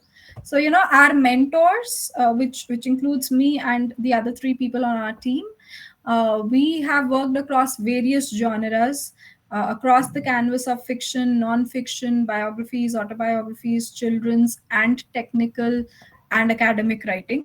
So, genre, audience, niche is not a problem at all. If you are committed to your writing goal, then we can surely make it a reality. This program is not for people who want to who are just trying to evaluate things. This is not the pricing is also not like that. This is not a webinar that this is not a 2-minute publishing made easy recipe. This is a proper, the first and only professional training program for authors and writers. And we do not offer any shortcuts. We will be there for you. Any issues, any challenges that you face, we are here to resolve it. There's no bar, genre is no bar. Fiction, non-fiction, political writing, the kind of writing is not an issue. Even if pricing is a concern, then we've made sure that the you have different segments that you can choose from. If you think that probably if you can get assistance only with the first bit, then you'll be able to do it. You're most welcome to attend the retreat only. If you think that you already have a couple of things, a thought, a couple bunch of thoughts in your mind, but you don't know how to process it, and you want constant professional support and other assistance that we provide for you to become a successfully published author within this year, then of course you can take one-on-one mentorship. I would personally recommend that you take a combo deal, because that's like the holistic thing always helps. Basic education, you can't sort of make any use of in itself alone, and higher education will not come to you till the time you have basic education, right? So it's an entire process. So I would recommend that we sit through it. You allow us to help you write your book in the best way it can be, so that it becomes a bestseller. Any other questions that we have here? And one final question. I'm so sorry I'm taking up all i'm your. I'm more than happy to help, Gitanjali, so please So shoot. these uh, like offline retreats, you conduct them like once in a while every year, or is it just a one time thing? So offline retreat happens only once a year. In fact, this kind of a professional training program is a first with us. And we conducted our pilot in 2021. It was quite successful. We produced some great scripts as part of the program. And this is the second year that we're going into the Spark Writers Retreat program. It's offered only once. So at the moment, it's being offered only once. Yeah. Okay, thank you. Anything else? Any other question? I see some other people also here.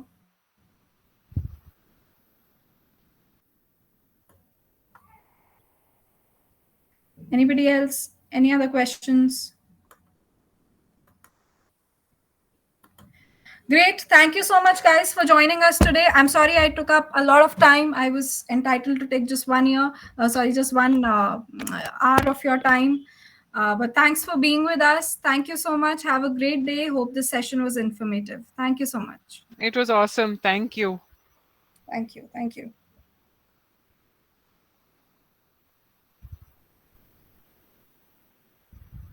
So Thank we you. will receive the a mail or further communication from you, right? Regarding the. Of course. We'll be sending you the PowerPoint presentations that we used during these seminars, during this webinar.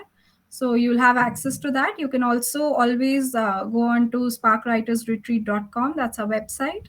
You'll have the information there as well.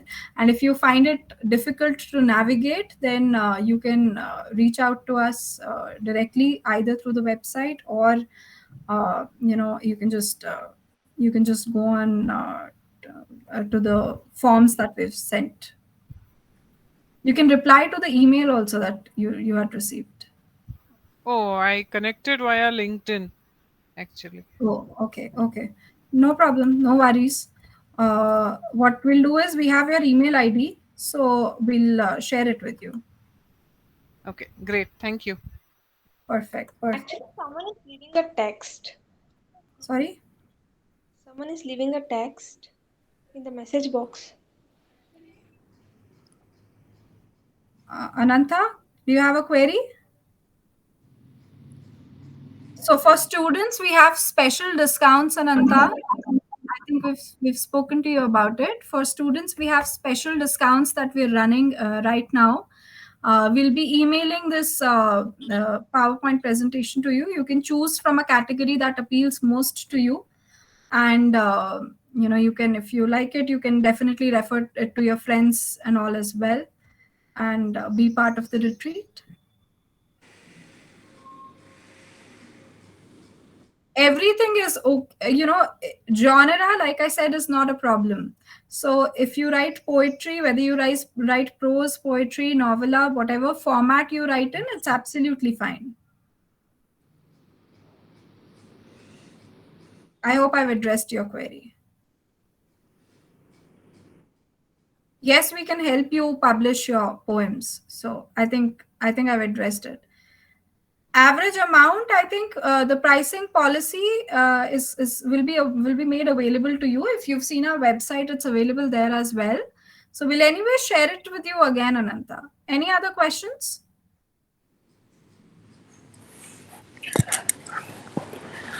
Thank you, Ananya. It was a very great session, and I think you have all.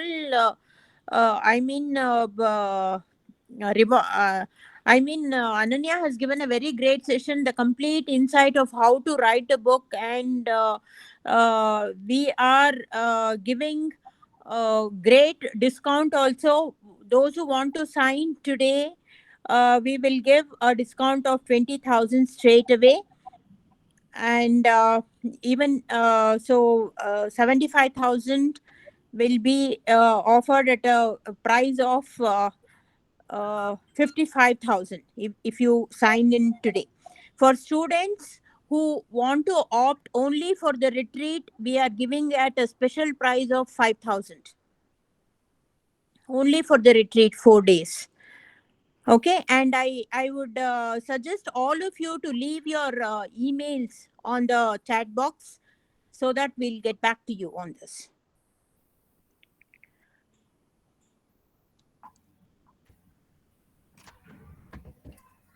Any other queries? Any other questions?